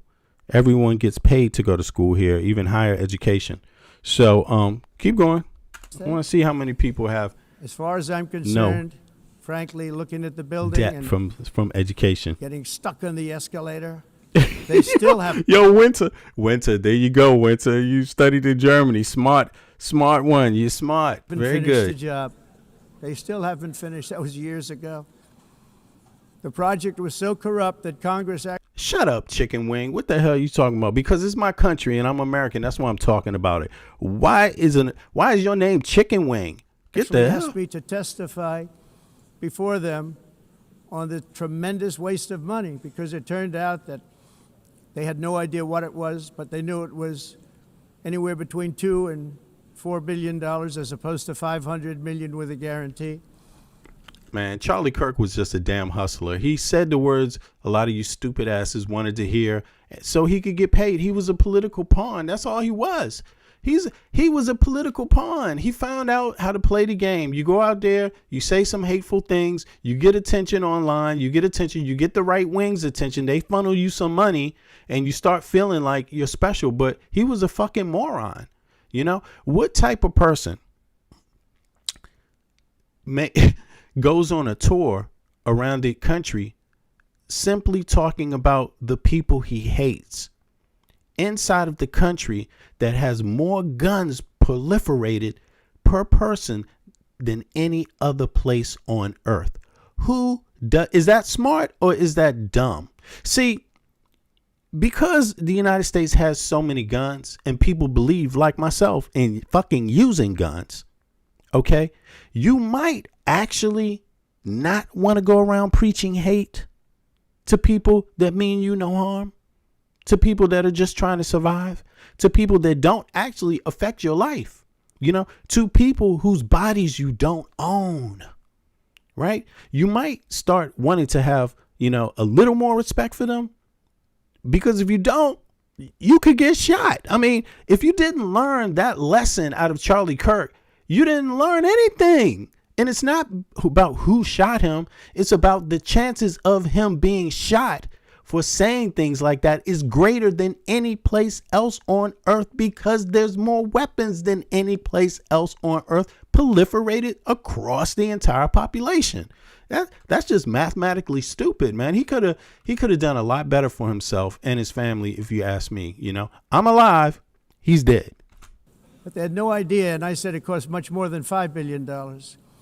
Unfortunately, many things in the United Nations. I don't hate on people. You know what I'm saying? I don't believe anybody owns your body. And I'm not out here talking about how different ethnicities are just stupid. I'm saying politically, MAGA people are stupid because this is who they voted for. They voted for a moron. You know, that's fair. I'm not saying your ethnicity makes you stupid. I'm not saying, you know, what town you came from makes you stupid. I'm not saying your religion makes you stupid. I'm not saying any of those things. What I'm saying is that you voted for this. Things are happening just like that, but on an even much bigger scale, much, much bigger. Very sad to see whether the UN can manage to twice play a productive role. I've come here today to offer. You know, and you gonna pay for it. You know, look, you do stupid shit, you get stupid prizes, and that's what Charlie Kirk got, and that's what a lot of Americans are going to get for voting for this dumbass. For the hand of you voted for a crook. You voted for a billionaire crook who doesn't give a shit about anybody, including poor white people. You know, if you didn't know that, what's wrong with you? There was every opportunity to know it. You didn't know he was hanging out with Jeffrey Epstein? You didn't know he went bankrupt 6 times? You didn't know all kinds of foul shit was going on around Trump? You didn't know he was dumb as hell? You didn't know that he was a daddy's boy? You didn't know none of that shit? Okay. American leadership and friendship. Well, you should when you vote for somebody. To any nation in this assembly that is willing to join us in forging a safer, more prosperous world. And it's a world that will click the like button, y'all, please. Be much happier with. A dramatically better future is within our reach. But to get man, this guy, what is he getting to? He's not getting to the point. There, we must reject the failed approaches of the past. I'm sorry, I'm going to speed this and up. work together to confront some of the greatest threats in history. There is no more serious danger to our planet today than the most powerful and destructive weapons ever devised by man, of which the United States, as you know, has many. Just as I did in my first term, I've made containing these threats a top priority, starting with the nation of Iran. My position is very simple. All right. So Barack Obama did a nuclear deal with Iran. Israel didn't like that deal. They didn't like the deal, right? Barack did it in the name of peace, right, in the region and trade, right? Because believe it or not, the U.S. has invested a lot of money in the Middle East regarding trade. Believe it or not, a lot of these wars in the Middle East are about trade routes and who's going to get part of the money and who's not going to. So the United States had a real big advantage because a lot of the people in the region actually do get weapons and security help from the United States, Egypt, Israel, Saudi Arabia, and more. And more. You best believe it. And more. Turkey has some U.S. Nukes there, actually. So I don't know how many. If it's not nukes, it's some other weaponry, rockets and things like that. Of course, it's part of the NATO arsenal, but the Americans actually are there, on the ground. There's a lot regarding trade that happens. Now, Trump won't say that. Putin won't say that, but that's why Putin sells a lot of weapons to Iran, supported Hamas, supported Hezbollah. He didn't do it because he gives a fuck how many people die. He doesn't care if all the Arabs in the Middle East die. He does it for the same reason the United States and others invest money there, for the trade, to control the trade routes. And whoever gets that trade route basically will have a lot more power if they want to shut down the Red Sea or the Mediterranean Sea for the trade routes. For a place like the United States, that means, and also the EU, that means some issues economically. Yeah, it does. And it also means further encroachment towards the United States. So Obama, he actually wanted to make a deal with Iran to try to keep Iran out of Russia's hands and out of China's hands. But Israel didn't want that. Trump criticized Obama for that deal. He came in and took the deal off the table. And then what did you see when he took the deal off the table? You see more war. And now Trump is trying to solve the war that he started. He started that war. And your money is going into it right now through several ways. You're using rockets to bomb places and you're giving weapons to Israel. Right? That's what's going on. This is what MAGA supported. And they did it in the name of right and left. But look, let me tell you, I'm a Democrat. I'm a registered Democrat. But I vote for people in their words. Just because you're a member of a party doesn't absolve you of the words the people are speaking. You should have been able to hear the difference between his election statements when in his debate and Kamala Harris. You should be able to hear one person kept saying housing, childcare, healthcare, better earning, better secure wages for middle class, right? You heard one person saying that.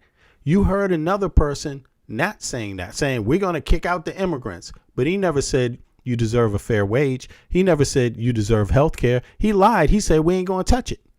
That's what he said. And then he touched it.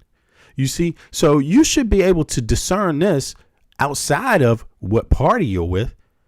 Saying you're a Republican or a Democrat, you shouldn't stick your fucking chest out. That's not what you should be proud of. You should be proud of what the parties do for everyday people. And if you can't say that the individual is doing great for everyday people, why would you think it's good for your country? Because if everyday people aren't doing well, your country's not doing well. The world's #1 sponsor of terror can never be allowed to possess the most dangerous weapon. That's why shortly after taking office, I sent the so-called Supreme Leader a letter making a generous offer. Man, them goddamn these tariffs aren't going anywhere. They're illegal. Half of the stuff Trump does gets shot down. The Supreme Court has given Trump a lot of wins, But Trump ultimately has had way more losses than wins.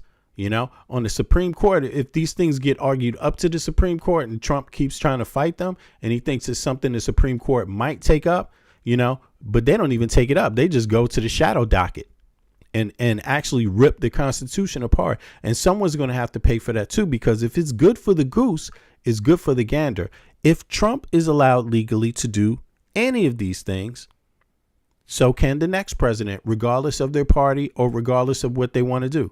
You see what I'm saying? So the next president, if the Supreme Court wants to allow the next president to send out the National Guard to different states, the next president can do it. If they want to allow Trump to do it, they're setting up the next one to do it legally. If you want to send the Marines out, they're setting up the next president the right to do that, right? All of these things, if you want to gerrymander, well, you're allowing the next person, because if you want to try to fight it in the courts and the court upholds it and says, hey, you could do that, well, then everybody can do it. And that's what's happening in the U.S. So if you think that's making your economy better, if you think that's making the cost of goods better, you know, having a tariff war with other countries, the United States is the odd man out. Canada is trading with Mexico. Canada's trading with the EU. The EU's trading with Mexico and South America and China and Africa. I mean, who the hell is the U.S. trading with? When you have all these tariffs, you know, it's going to hit effect. The effects of the tariffs are not totally there yet, but they're coming week by the week. In a couple of weeks, you're going to be feeling it even harder than you're already feeling it. And a lot of people say, like Trump says, the price of goods are the same. I'm fine with it. Okay, we'll see how long that lasts. Pledge of full cooperation in exchange for a suspension of Iran's nuclear program. The regime's answer was to continue their constant threats to their neighbors and U.S. interests throughout the region and some great countries that are right nearby. Today, many of Iran's former military commanders, in fact, I can say almost all of them, are no longer with us. They're dead. And 3 months ago, in Operation Midnight Hammer, 7 American B-2 bombers dropped the 30,000. Anyway, Trump, I'm trying to find something interesting that he said. Gathered here right now. Let's see here. Would have to join us in adopting the exact same measures. I mean, you're much closer to this. We have an ocean in between. You're right there. And Europe has to step it up. They can't be doing what they're doing. They're buying oil and gas from Russia while they're fighting Russia. It's embarrassing to them, and it was very embarrassing to them when I found out. But Trump, he's criticizing them for buying oil and gas from Russia, yet he's against alternative fuel, alternative energy. He's against that. He's against green energy. So, you know, although the EU is still buying oil from Russia, certain amounts of oil, they've cut down tremendously. And not just because they wanted to and just said, hey, we're in a war, let's not buy oil from them. No, they were already planning on cutting this down. This is why places like in Denmark, you know, there's a lot of windmills. There's a lot of L cars. You know, they have taxes on gas cars. You know, you're going to pay more to drive around in a gas car in Denmark, right? Because they don't want it, right? And they've been building a different energy, They've been working on different forms of energy, being a part of that expansion. And so that puts them in the game to spread to other places. And it's not just Denmark, it's across the EU, it's spreading across Africa, it's China, it's everywhere. And the United States allowed China pretty much, even though Europe had a head start on them, right? The US could have had a head start on everybody, but the United States decided to be the last. They decided to not have a head start. And that also is basically going to cost, because you're not going to turn it around with a snap of a finger. That's going to take a decade or so of consistent, solid investment from the federal government regarding infrastructure. That infrastructure bill that Biden signed through Congress, Republicans and Democrats signed, and then in the Senate, Republicans and Democrats signed, And then when, out that thing that Trump stopped, that bill, that was that investment bill. That was also the investment bill for natural disasters too. Infrastructure for that as well. Trump stopped that. So every time you have a hurricane, what you have is whole towns running out of electricity. That's what you have. Old electrical grids and lines still up on things like trees and poles that just get knocked down every time there's a damn hurricane, when they're telling you that the winds are only going to get stronger each hurricane that comes. You see what I mean? Like just basic infrastructure, flooding infrastructure. He stopped that. I mean, you think that's what's going on in the EU? You think they stopping flooding infrastructure? Hell no. They're doing the opposite. They're trying to stay ahead of this thing. The weather patterns becoming worse. So who is going to pay that? Now, if you're a billionaire in the U.S., you're not worried about that. Maybe if you're a multimillionaire, $1 million is not really a lot of money anymore. Because of inflation and $1 million is not a lot. It used to be 10, 20 years ago. Right. But now $1 million ain't shit. You could lose that easily. Right. Just in one investment. Now, but the wealthy in the U.S., they're not worried about that.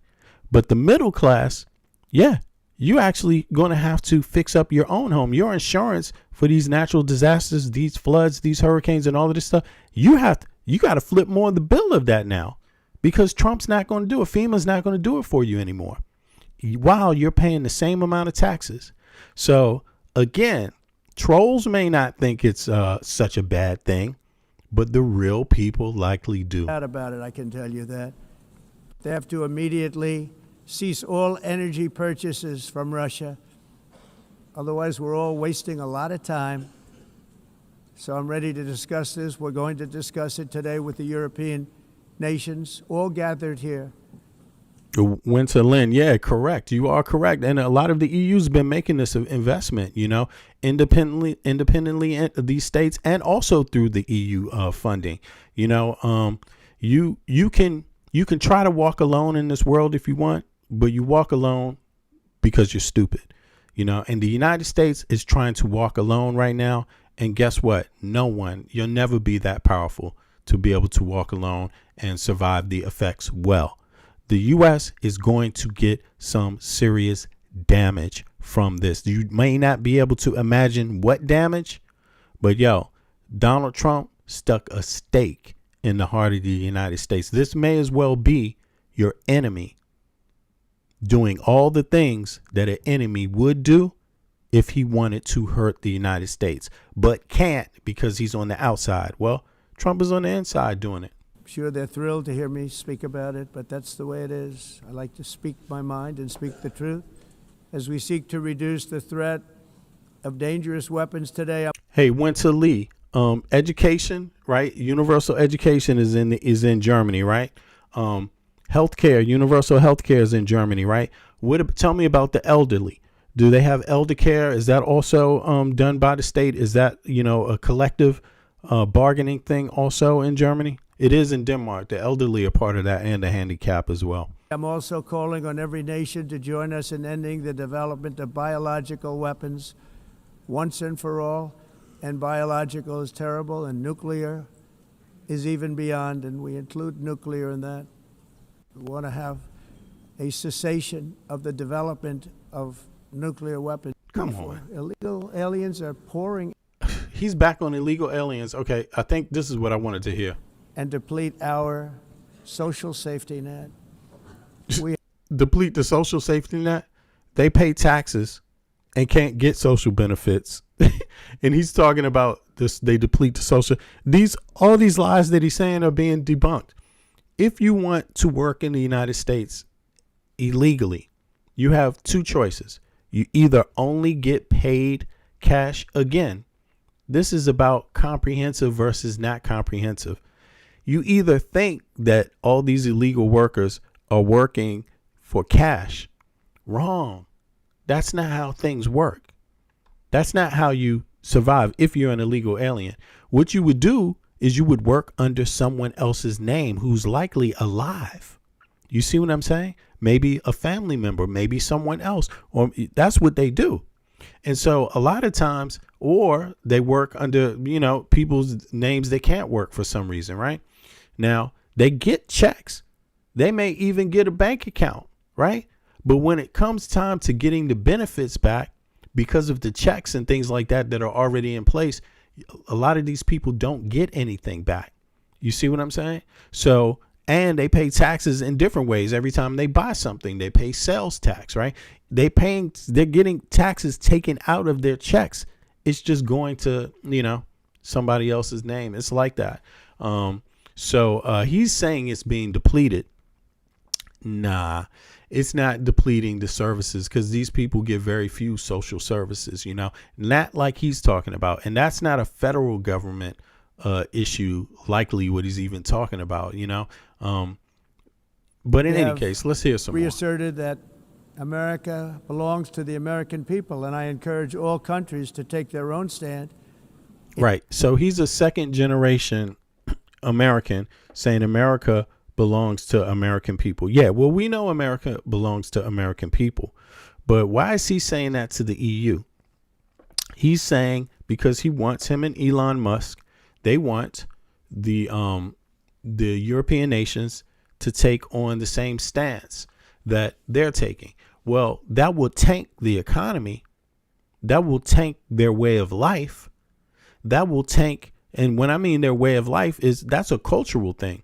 For example, universal health care and universal education, that's a cultural thing in the Scandinavia.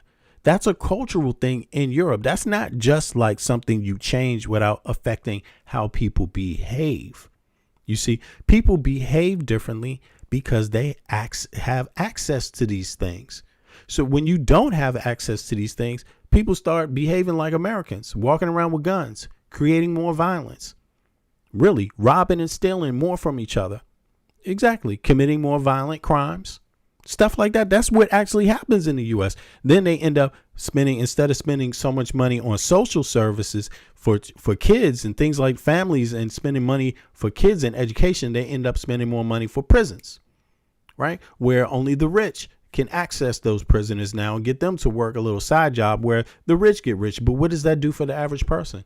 You see, so this is the little game and hustle that they're trying to actually run, except the EU saw it a mile away. And guess what? The EU has the United States as an example of why you don't do it now. They didn't really have a clear example before it happened to the U.S. They were just weary of Elon Musk. They knew what his game was. They already knew what his game was. And now all his cards are on the table because he's decided he wanted to enter into politics. And you could see his method is support, try to rile up animosity, try to rile up hate, use the right wing people who on average are not as educated as left wing people, right?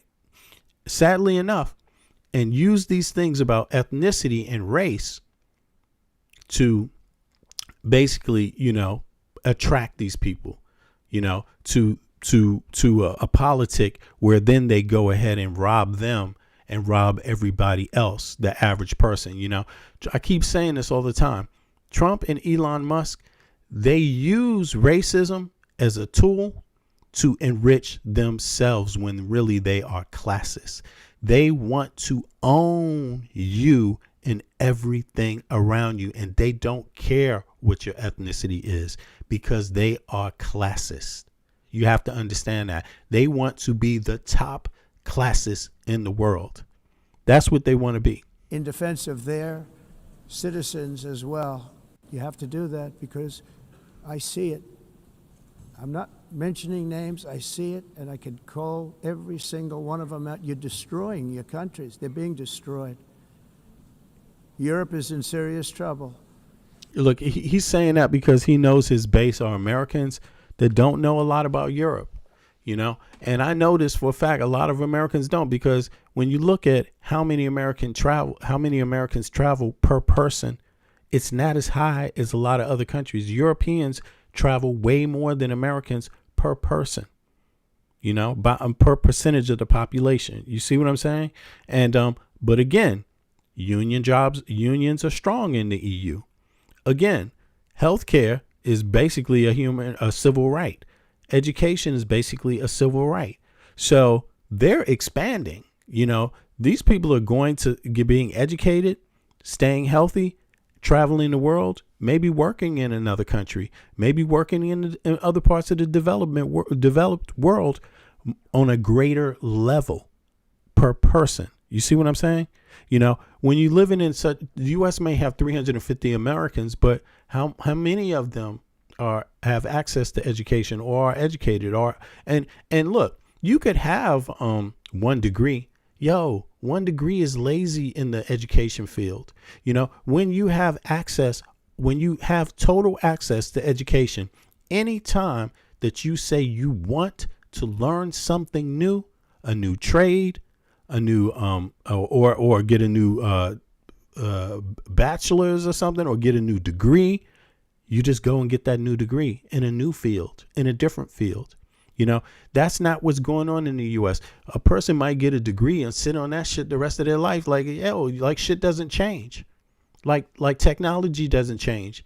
Like education and the world that you live in is not rapidly changing and growing. You see what I mean? So that's what's going on in the U.S. And on paper, a lot of people may look educated, but no, that's not how it works. I'm sorry to say that, They've been invaded by a force of illegal aliens like nobody's ever seen before. Illegal aliens are pouring into Europe. Nobody's doing anything to change it, to get them out. It's not sustainable. And because they choose to be politically correct, they're doing just absolutely nothing about it. And I have to say, that's not true. I mean, somebody in the chat said Italy. Yeah, Italy is a border country because of another thing that happened, the war with Gaddafi, right? That created a lot of instability in North Africa. And instability creates more desperate realities for people on the ground. And those people don't just flee north. They flee south too. They flee anywhere they can flee to. And sadly, that affected border nations to other regions of the world. People that border the Middle East, people that border Africa. If you have violent conflicts that destabilize large regions, that's what's happening. And we have to ask ourselves, why did we, not saying Gaddafi's the greatest guy on earth. I never believed that. I believed he was a dictator. Pretty much. But he did some good things as a dictator, but he did some bad things too that a lot of people don't hear about to get power and to keep power right now. But the reality of it is that the situation in North Africa was much more stable when Gaddafi was there. And when he was removed, it set off a series of events that trickled like a domino effect across the entire region, which created a lot of desperate people, a lot of immigrants. That's what happened. And everyone who's above, 35 years old knows that. We're old enough to have seen that history before us. I mean, I'm 55 years old. So I've been seeing these kind of cycles go on, and it's not a Republican or Democrat thing. It's a thing where when you're a superpower, you either get it right or you get it wrong.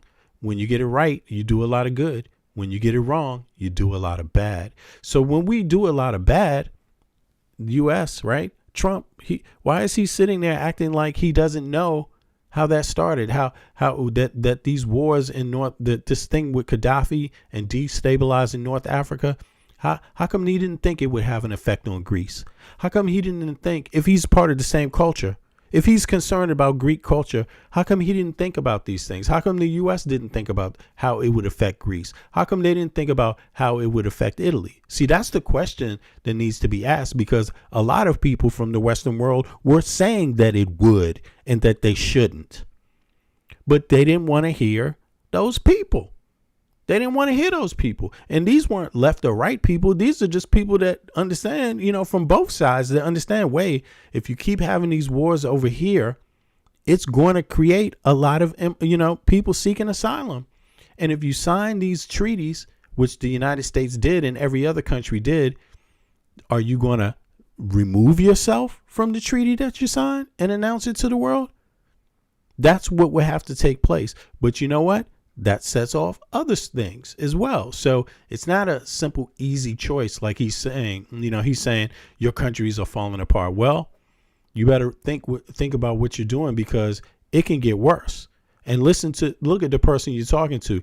Is Trump, if things were going so well, is the GDP higher in the U.S.? I mean, has it slowed down? The GDP is higher, but growth slowed down with the GDP. The GDP usually rises annually much more than it did since Trump has been in office, you see, and people are going to feel that too. So I look at London, where you have a terrible mayor, terrible mayor, and it's been so changed.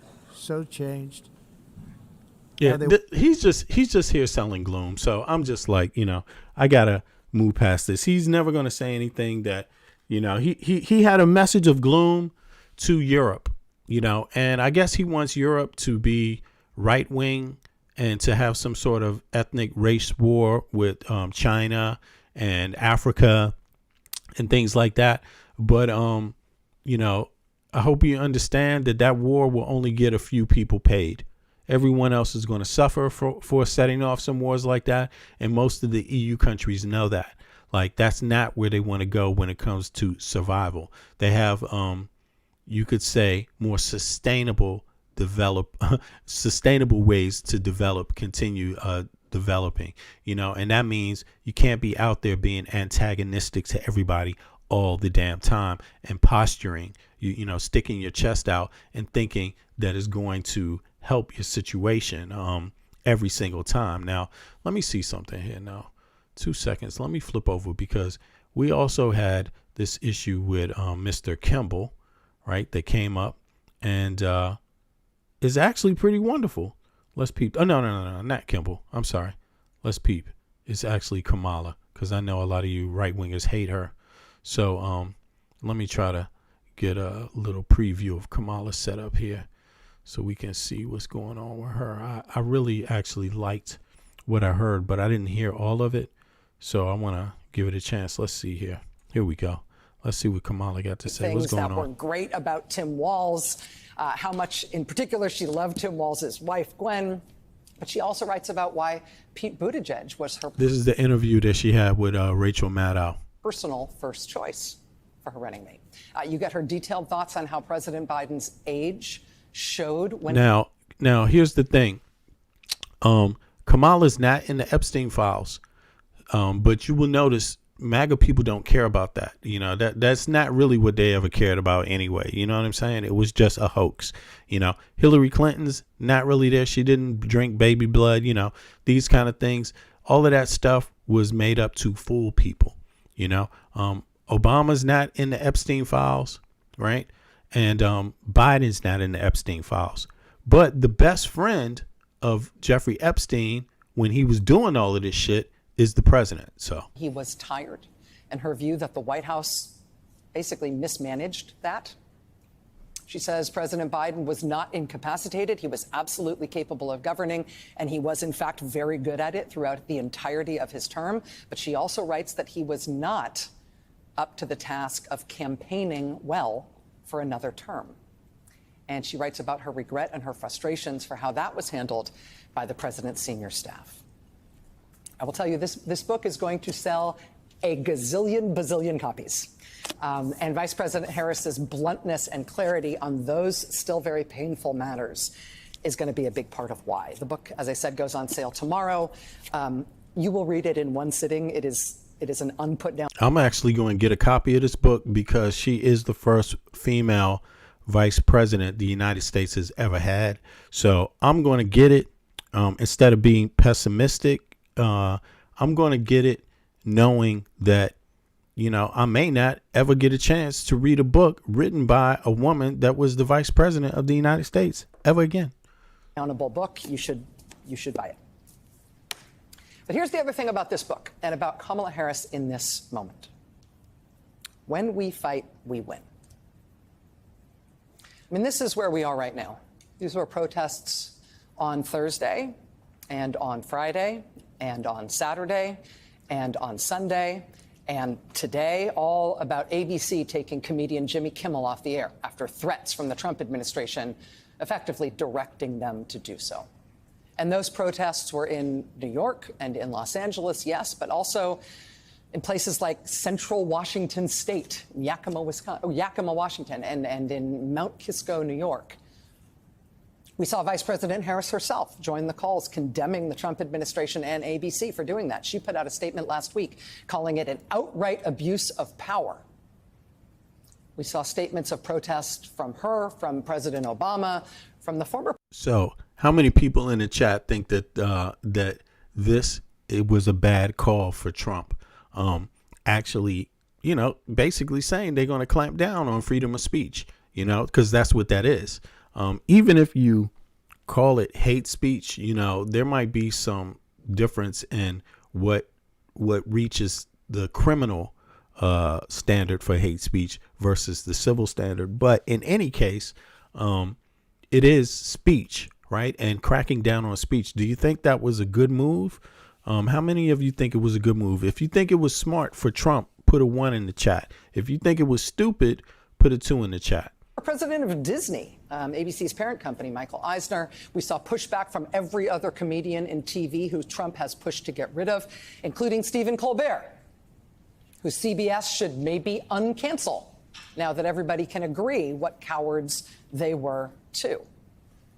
We saw statements of protest from basically all of Hollywood and the music business and the unions and the ACLU and every celebrity you've ever heard of, and people canceling their Disney Plus subscriptions, and people who make shows and movies for ABC and Disney saying they would never make shows and movies for that company again as long as this decision stood. And what do you know?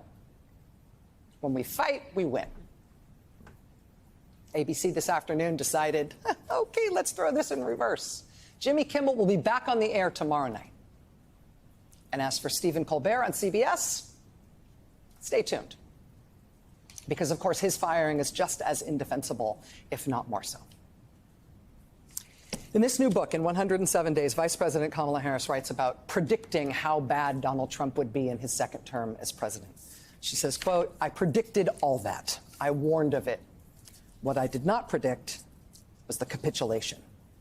Damn. Welcome to the ACA. Yeah, I didn't predict that either. Actually, no. I predicted. I didn't predict it. I can't say that's fair. No, I didn't predict it, but I'm not surprised by the capitulation. Because look, capitalism is something that has to have guardrails. Otherwise it can be oppressive. And I think that is that is really the difference in how you communicate with the United States and all other Western nations. The issue and the difference is about guardrails, and in the U.S., there's literally no guardrails. They're fighting to remove any guardrails that were there. And you see it in the population of people, how they respond. They don't feel safe. So everybody is really, a lot of people are talking about guns, and that's a normal thing in the U.S. because they don't feel safe. You don't talk about things that you don't need or feel you don't need. And that's one of the things a lot of Americans politically always feel that they need. And I understand it because I even feel in the U.S. that there is a need for that. But my only need has only been political, like listening to the right wing talk down about other people. Like, seriously, that's the only reason why I feel like maybe a weapon is justified, in terms of dealing with different people outside of the United States.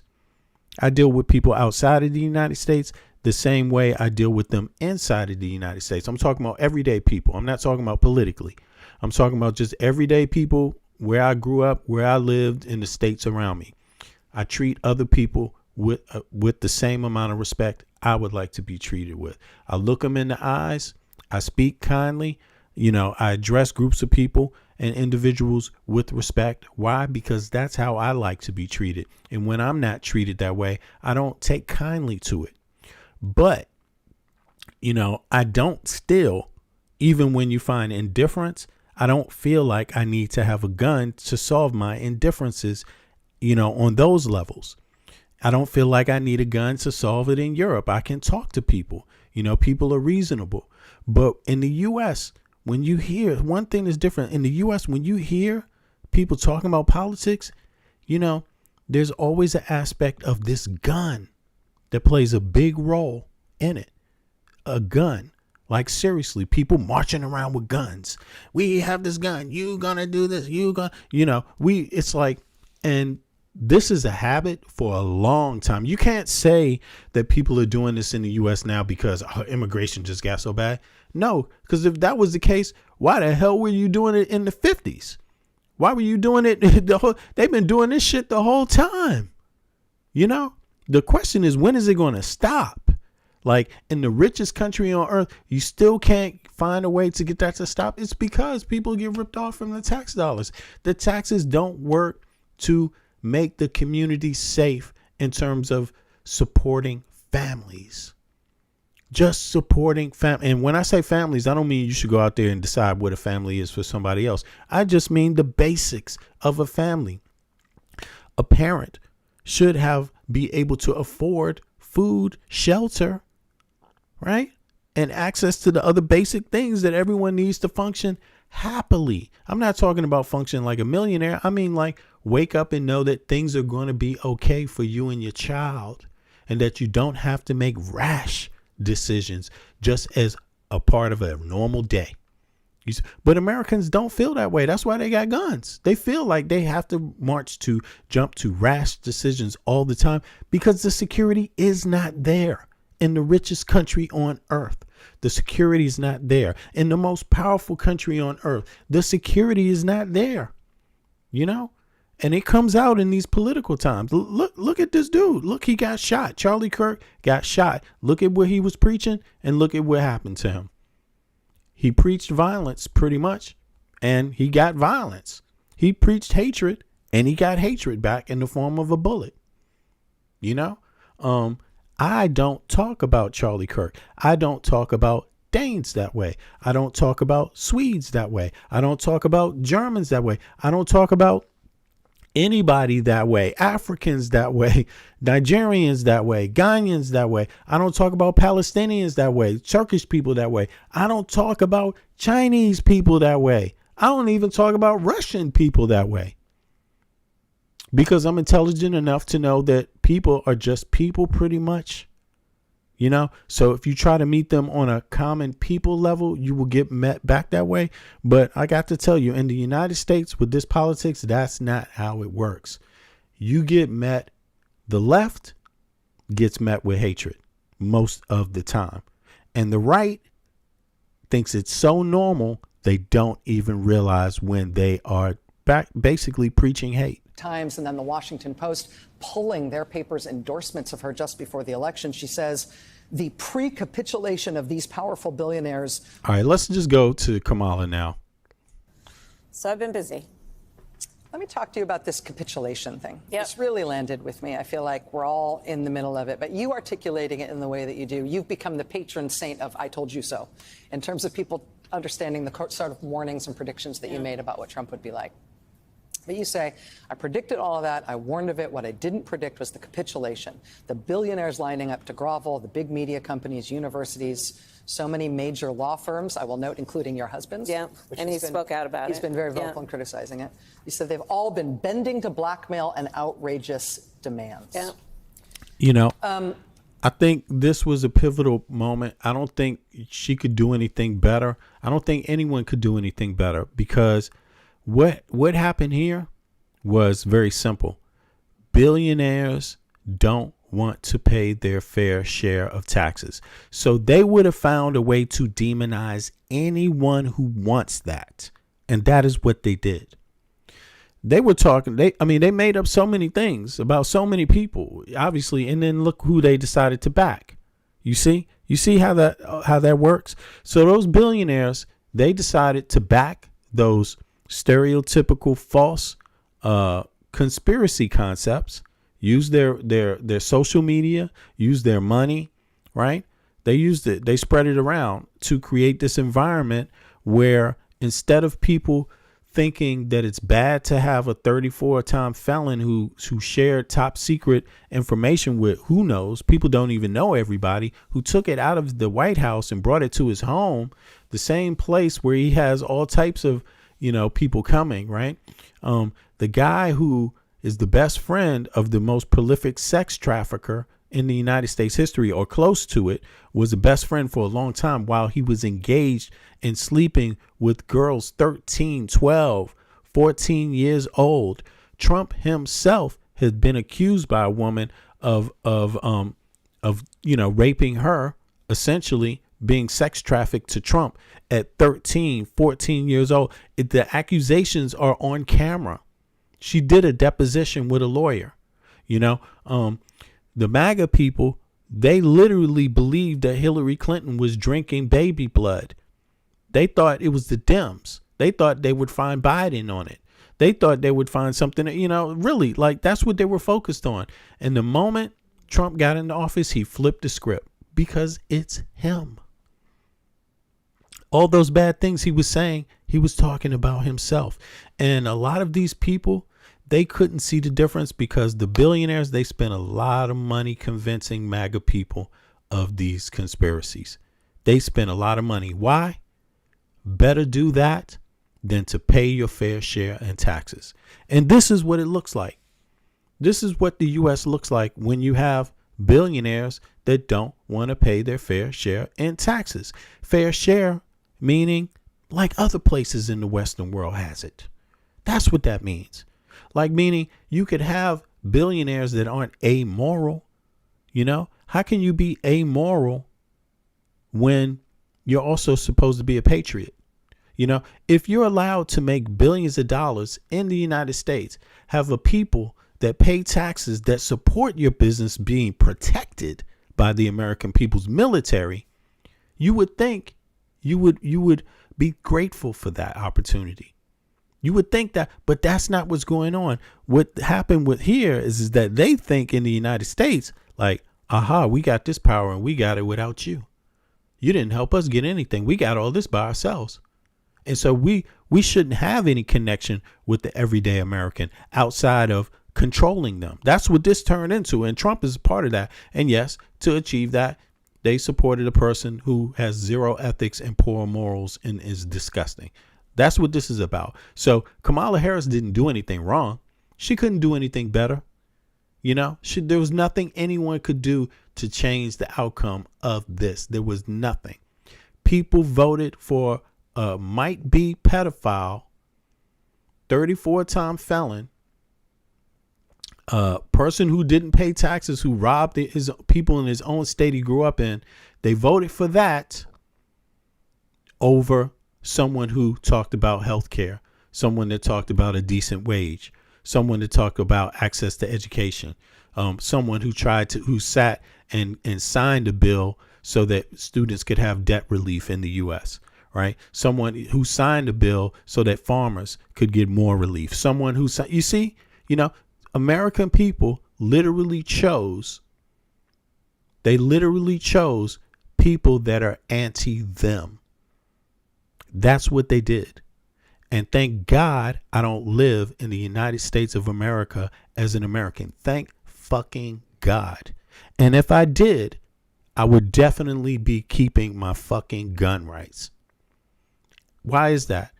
Because I don't want any other motherfucker I cannot identify myself putting their goddamn fucking hands on me. Why did you not predict the capitulation? And what do you make of the effort to try to put some steel in the spine of those institutions? So, as you know, I am a lifelong public servant. But I've worked closely with the private sector over many years. And I always believed that if push came to shove, those titans of industry would be guardrails for our democracy, for the importance of sustaining democratic institutions. And one by one, they have been silent. They have been yes, I use the word feckless. It's not like they're going to lose their yacht or their house in the Hamptons. And here's the thing. Democracy sustains capitalism. Capitalism thrives in a democracy. And right now we are dealing with, as I called him at my speech on the ellipse, democracy thrives in liberalism, like facts. Many different people contributing. As many people as possible contributing. A tyrant. We used to compare the strength of our democracy to communist dictators. That's what we're dealing with right now in Donald Trump. And these titans of industry are not speaking up. And perhaps it is because his threats and the way he has used the weight of the federal government to take out vengeance on his critics is something that they fear, and I get that. I understand why they do. We've seen the demonstration of it. Perhaps it is because they want to please him and nominate him for a Nobel Prize. Perhaps it's because they want a merger approved or they want to avoid an investigation. But at some point, they've got to stand up for the sake of the people who rely on all of these institutions to have integrity and to, at some point, be the guardrails against a tyrant who is using the federal government to execute his whim and fancy because of a fragile ego. I know. Damn. Kamala Harris, she was on point, and people didn't believe her because she was a woman. And people didn't believe her also because the type of woman, maybe her color or something like that. But I believe it really has something to do with her being a woman mostly. Right. I think that's what this has something to do with. Myself, the U.S. has already had one president that wasn't an Anglo-Saxon, pure Anglo-Saxon. That was Barack Obama. And they've had plenty. But, we didn't have DNA tests back then. So, you never really know. To be honest, you won't know. You could get a DNA test, but I guarantee you a lot of people don't want to know what those DNA tests say of the founding fathers. You know what I mean? Just like a lot of people don't want to know what their own DNA tests say, and they want to live by certain standards. They want to preach certain things that really don't exist anymore. They want to live by that, though. But I think here more than color is gender in the United States. And, no one wants to see that they further misogynism and essentially are oppressive towards women. No one wants to think that. That's not a nice thing to say. But the United States as a Western nation is one of those nations that is pretty much. It's the one nation where you're still trying to control women's goddamn bodies. You literally think you can control a woman's body. That is crazy, and again, it's in a nation that came out of, a history of having this idea that you can own people's bodies. It's in a nation. That's what makes it even more disgusting. It's in a nation that literally didn't want women to own property, allow them to own property or vote. It's in that nation that they're still continuing this bullshit, and I just think there's no way around it. Of course, if it was because of her color, I would accept that. But I personally don't believe that's what it is right here. I think it had more to do with her gender, Yeah, there's a lot of Americans, a lot of American men, and you see it all the time in the media where they believe that their woman is secondary to them. Like that's right Christian thinking far too often. And you hear it represented in the media, And I just think a lot of men, you even hear some of the men talking about her media blitz in the last 48 hours. And I heard some people saying some things, and I'm like, damn, man, like, you don't realize how great this woman is. She's been elected to every job that she's had in the last 30 years. That means more people had to vote for her than the person that lost to her. Every job, even as a prosecutor when she was in California. So not everyone can say that. You see what I mean? It takes a lot of work to get people to vote for you.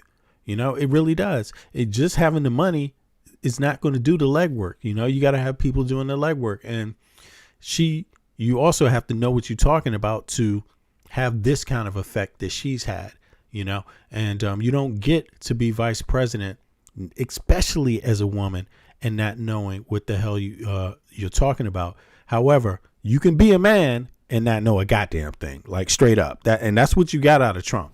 I thought I knew what therapy was. Oh, shit. Sorry about that. Here we go. Yeah, that's what you got out of Trump. You got what it's like. Any old man could be the president. Any old woman can. To protests in a stroller when you were a little kid, before you were literally able to be there to walk, and that you've talked about the civil rights movement and its moral legacy being part of your moral core. Yes. I feel like a lot of the defenses that we tried to build up in advance of this type of a sort of would-be authoritarian takeover were about warning people about how serious the threat was and warning people about what this could mean and what we were in danger of.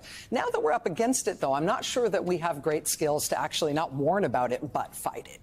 And if the problem is the system collapsing and the guardrails, as you say, collapsing, and people who have power, who ought to be titans, not acting in any sort of Titanic and standing way. together, because there is safety in numbers, as the saying goes. Yes. I wonder if the American people who are repulsed by what Trump is doing and who are in public opinion polling very much against what he's doing, as you note in the book,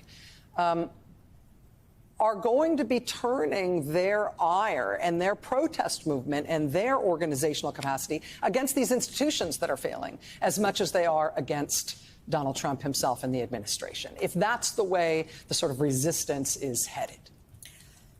So, one, back to how you opened the show, I mean, talk about the power being with the people and the people making that clear with their checkbooks. As it relates to the suspension of Jimmy Kimmel. Yep. We saw the power of the people over the last few days. And that is what they hate, that's really what they hate. And thank God that there has been a certain level of freedom in the U.S. That at least Americans have gotten comfortable to. But this little bit that we did have, which is significant, they actually are literally trying to walk back. And I think it's only that innate feeling that you have of fuck that's going to win this. Like the feeling that I have, like I will never in my life go along with anything that these people are saying. Trump, his regime, fuck Kash Patel, fuck Pam Bondi. They're phonies.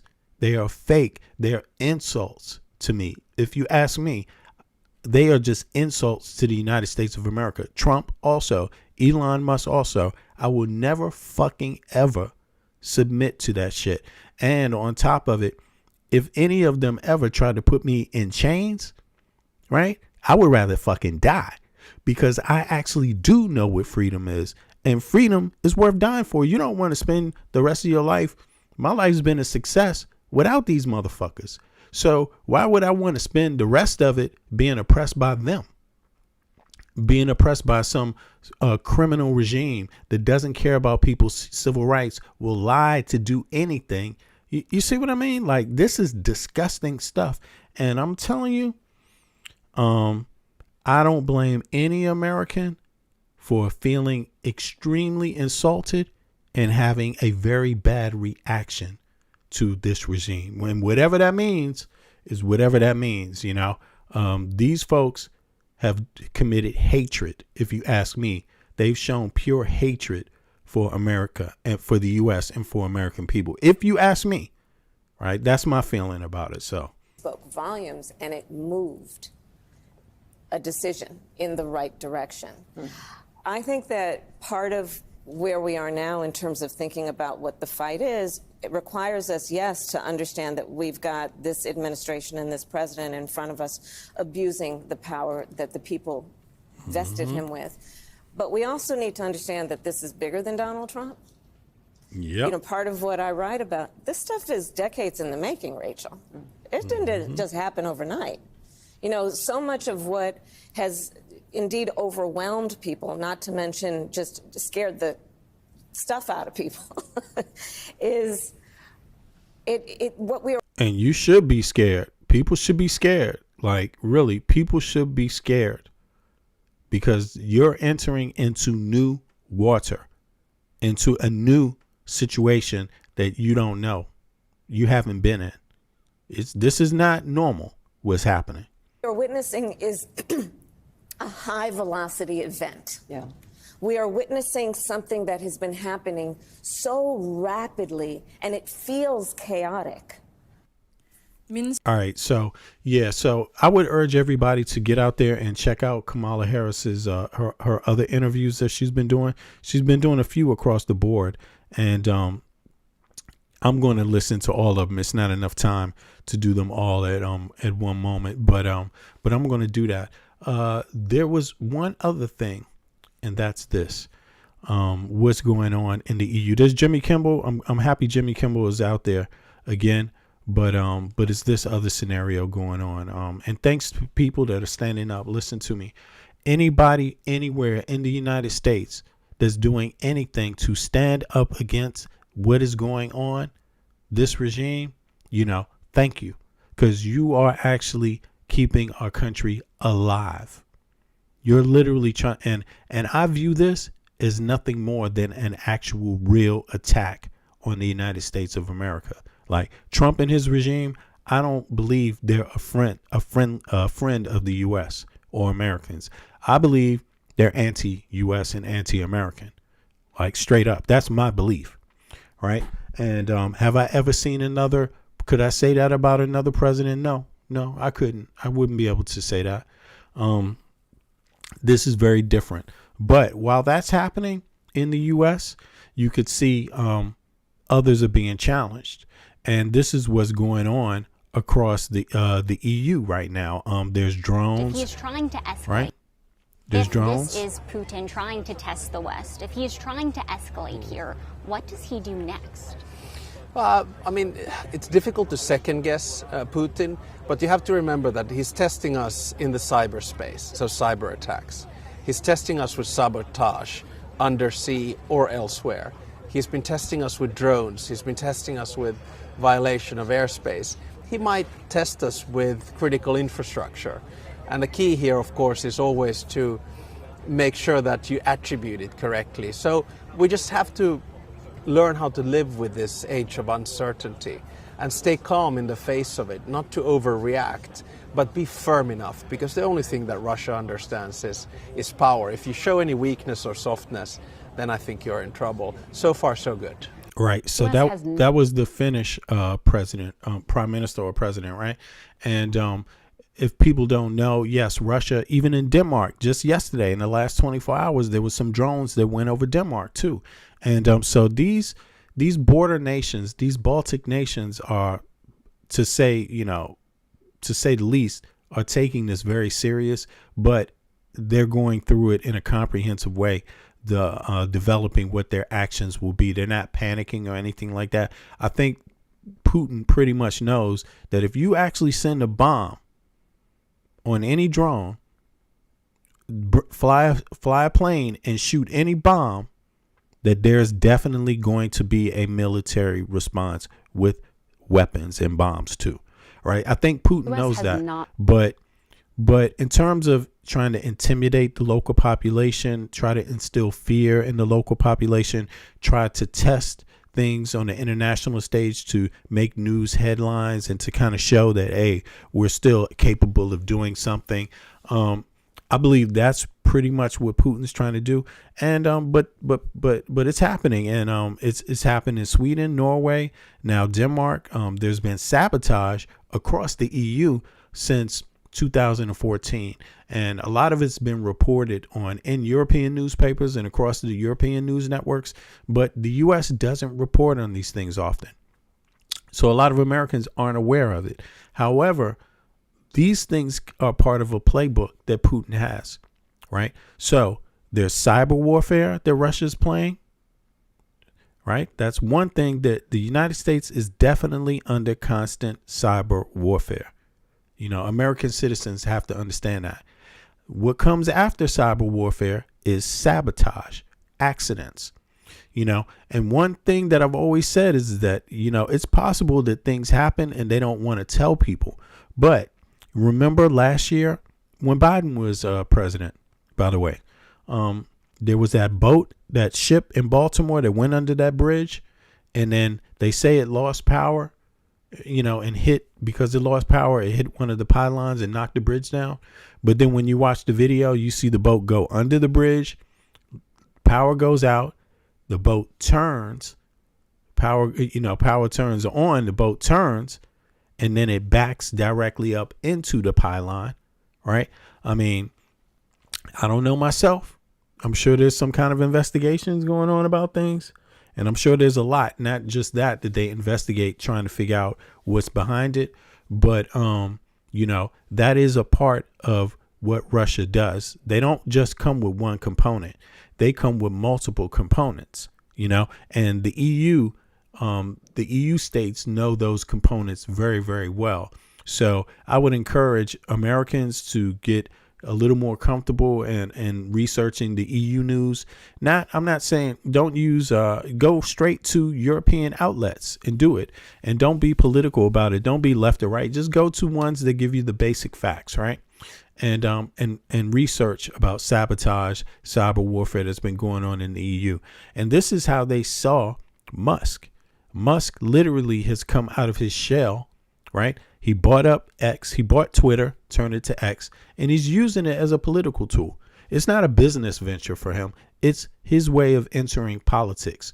And he's getting government contracts from the United States at the same time, at the very same time. So American citizens might want to ask yourself, is that what you want out of someone that you give your tax dollars to? Because every American, left or right, is giving Elon Musk some of their money through taxes. You know, to me, that sounds something that is very, very abnormal. You get support from the military, Elon Musk. You get support from the government through tax dollars, tax subsidies, a lot of different things, right? And but yet you're playing politics. You're not representing all the people that help you across the board.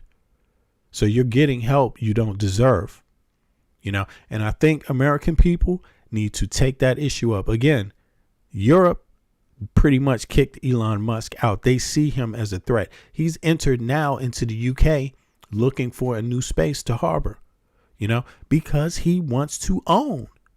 So these are very critical times, because if you allow a small group of people to own the United States, that means they own the military.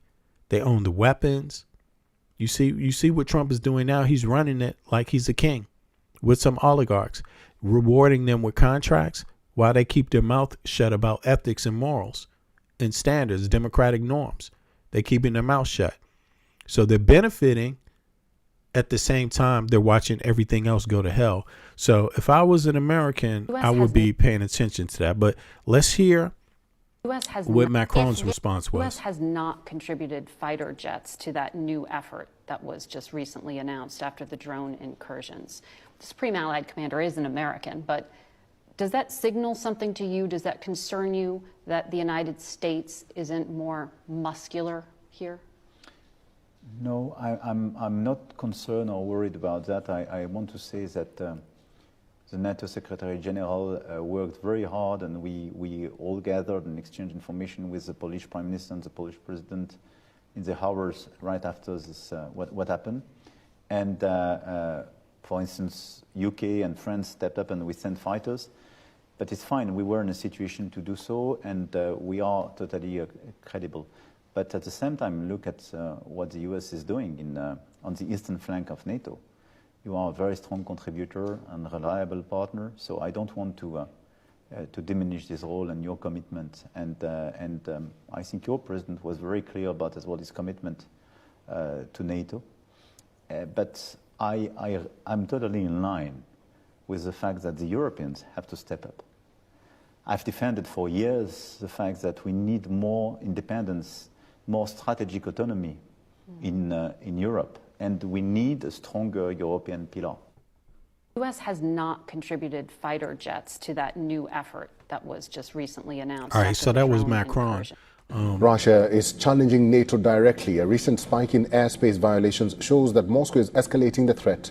President Donald Trump has already warned that the U.S. could end up in World War III over Russia's war in Ukraine. Now he has issued forceful warning he would help defend NATO allies from Russia. The president's statement marks a significant and direct pledge for support to NATO allies on Europe's eastern flank. When asked if he would assist in the defense of Poland and the Baltic states should Russia's escalation continue, this was his response.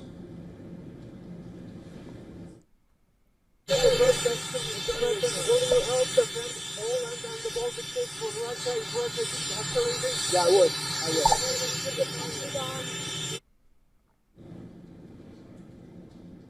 Trump's comment came as Russia's war of aggression against Ukraine intensified, spilling over into the territory of its neighbors and prompting international condemnation.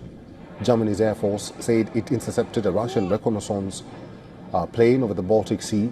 It said 2 Eurofighters were sent to track a Russian Il-20M military aircraft that had entered neutral airspace before handing the escort over to NATO partners in Sweden.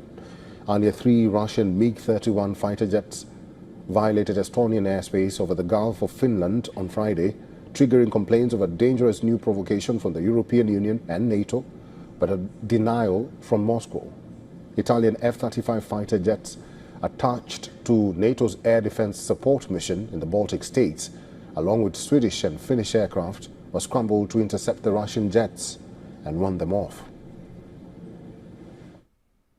If Russian fighter jets entering to the NATO airspace, so it is a threat. And also NATO responded in a very adequate ways. NATO fighters went up, and of course we had all the readiness to respond.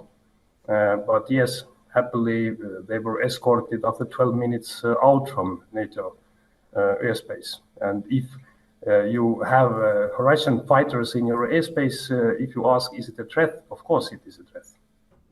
According to sources, NATO's North Atlantic Council will meet on Tuesday to discuss Russia's violation of Estonian airspace. The United Nations Security Council would also hold an emergency. Okay, so you see that already happened. But within this time frame, just in the last 24 hours, there was drones over Copenhagen Airport. And I believe also in an airport in Oslo. I'm not sure if it's Oslo Airport but yeah. So there has been more activity, and it looks like, I believe my personal view is that the EU is responding adequately. They're responding by taking a comprehensive approach, calm approach. I think they know Putin better than even Americans. I mean, you hear a lot about the U.S.'s place in NATO, right? And of course, the U.S. contributes a lot to NATO, so therefore they also have a lot of experience, right? But I think when it comes to this type of situation, but when you don't respect your own neighbor, that is a very bad sign for your ability to deal with others, and obviously the way you deal with your neighbors, the U.S. actually believes they don't have cultural ties to Canada and Mexico, but they do. The United States has cultural ties across America. Cultural ties. These people share the same histories of colonialism, slavery, and indigenous populations, and genocide with that. You see, these people's ancestors have been crossing, European ancestors have been crossing different countries in the Americas. African ancestors have been crossing through different countries in the Americas. Yes, They didn't just stay in one place. Yeah, that's right. And it's worth understanding. If you know American history, then you understand this. There's no real cultural difference across America. People eat a lot of the same staple foods, right? Listen to a lot of the same staple music forms, right? The same clothing, things like this, language, religion, you see, like literally. I mean, where's all the disrespect coming from? But Europeans, they actually kind of respect each other in this way. They all have their different languages. Sometimes they have these old beefs where they, rekindle, to have some fun and make, poke fun at the history, but they respect each other and they're approaching this situation in a comprehensive manner together. I think Americans should look at that and reflect on that and stop acting like you're better. As American people, we're not better. We could be equals. But we're definitely not better. And I'm saying this as an American that's had a chance to live outside of the U.S., that loves my country, that loves my own culture, that loves, that understands the nuances, that understands what makes the U.S. special, because I've gone to other places to be able to have something to compare with, But at the same time, having lived in the EU for quite some time, having lived in Scandinavia, having lived in Denmark for some time, I actually have learned something that you wouldn't be able to explain, that it actually takes some experience on the ground to understand. And I have a great respect for that. Actually, number one, these people take care of their people. They don't just talk about it. They do it. You see what I mean? They don't go out there and talk about it. Trump talks a lot about it, but what the fuck has he done yet? You see what I mean? And it's not this false pride of being, Danish. I don't see there's false pride in Swedish, false pride in French people. No, they actually work every day to preserve their nations, preserve their cultures. But they do stuff about it. They don't just point the finger. They actually, have something that's pretty comprehensive, and a lot of people enjoy, even foreigners like myself. I respect it, especially as an American.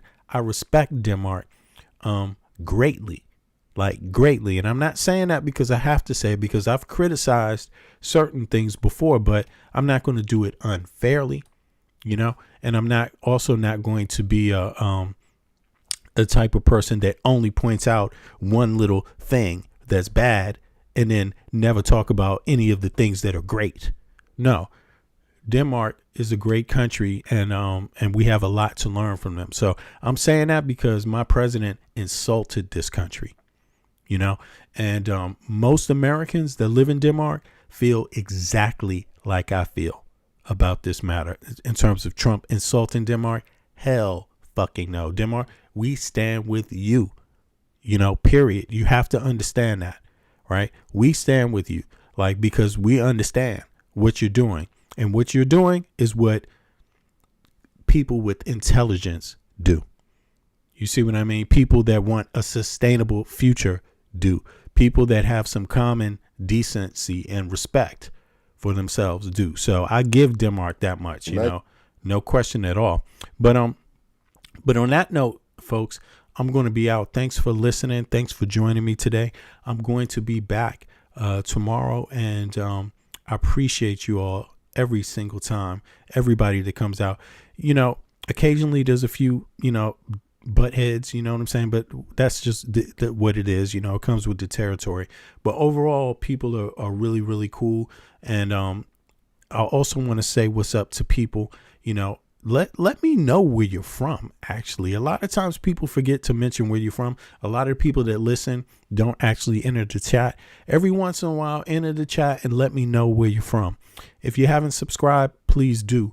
And also please click like on the video. It helps other people find the video and the algorithm. Now, you may not think that this conversation has the potential of growing and expanding, right? But I'm gonna tell you, with my background and what I've been able to do as a 55-year-old man, trust me, I got a lot more dialogue to bring to the table. And it's not just about how fucked up Trump is. You see what I'm saying? It's about a lot of other things because of my background and what I've been doing with myself as an adult. So on that note, that's a shout out to my human rights people out there. Big up to y'all. Thank y'all.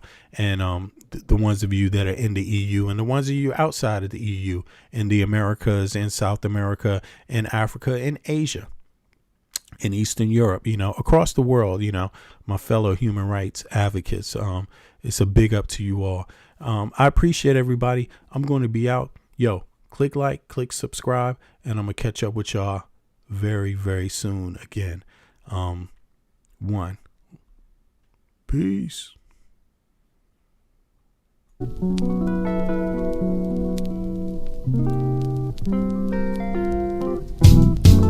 having feelings I never felt in my life. It's hard to explain what I'm going through is new. I'm good looking, clean up well, but without this fine young little lady, I'm still in hell. She's brown skinned, Eritrean.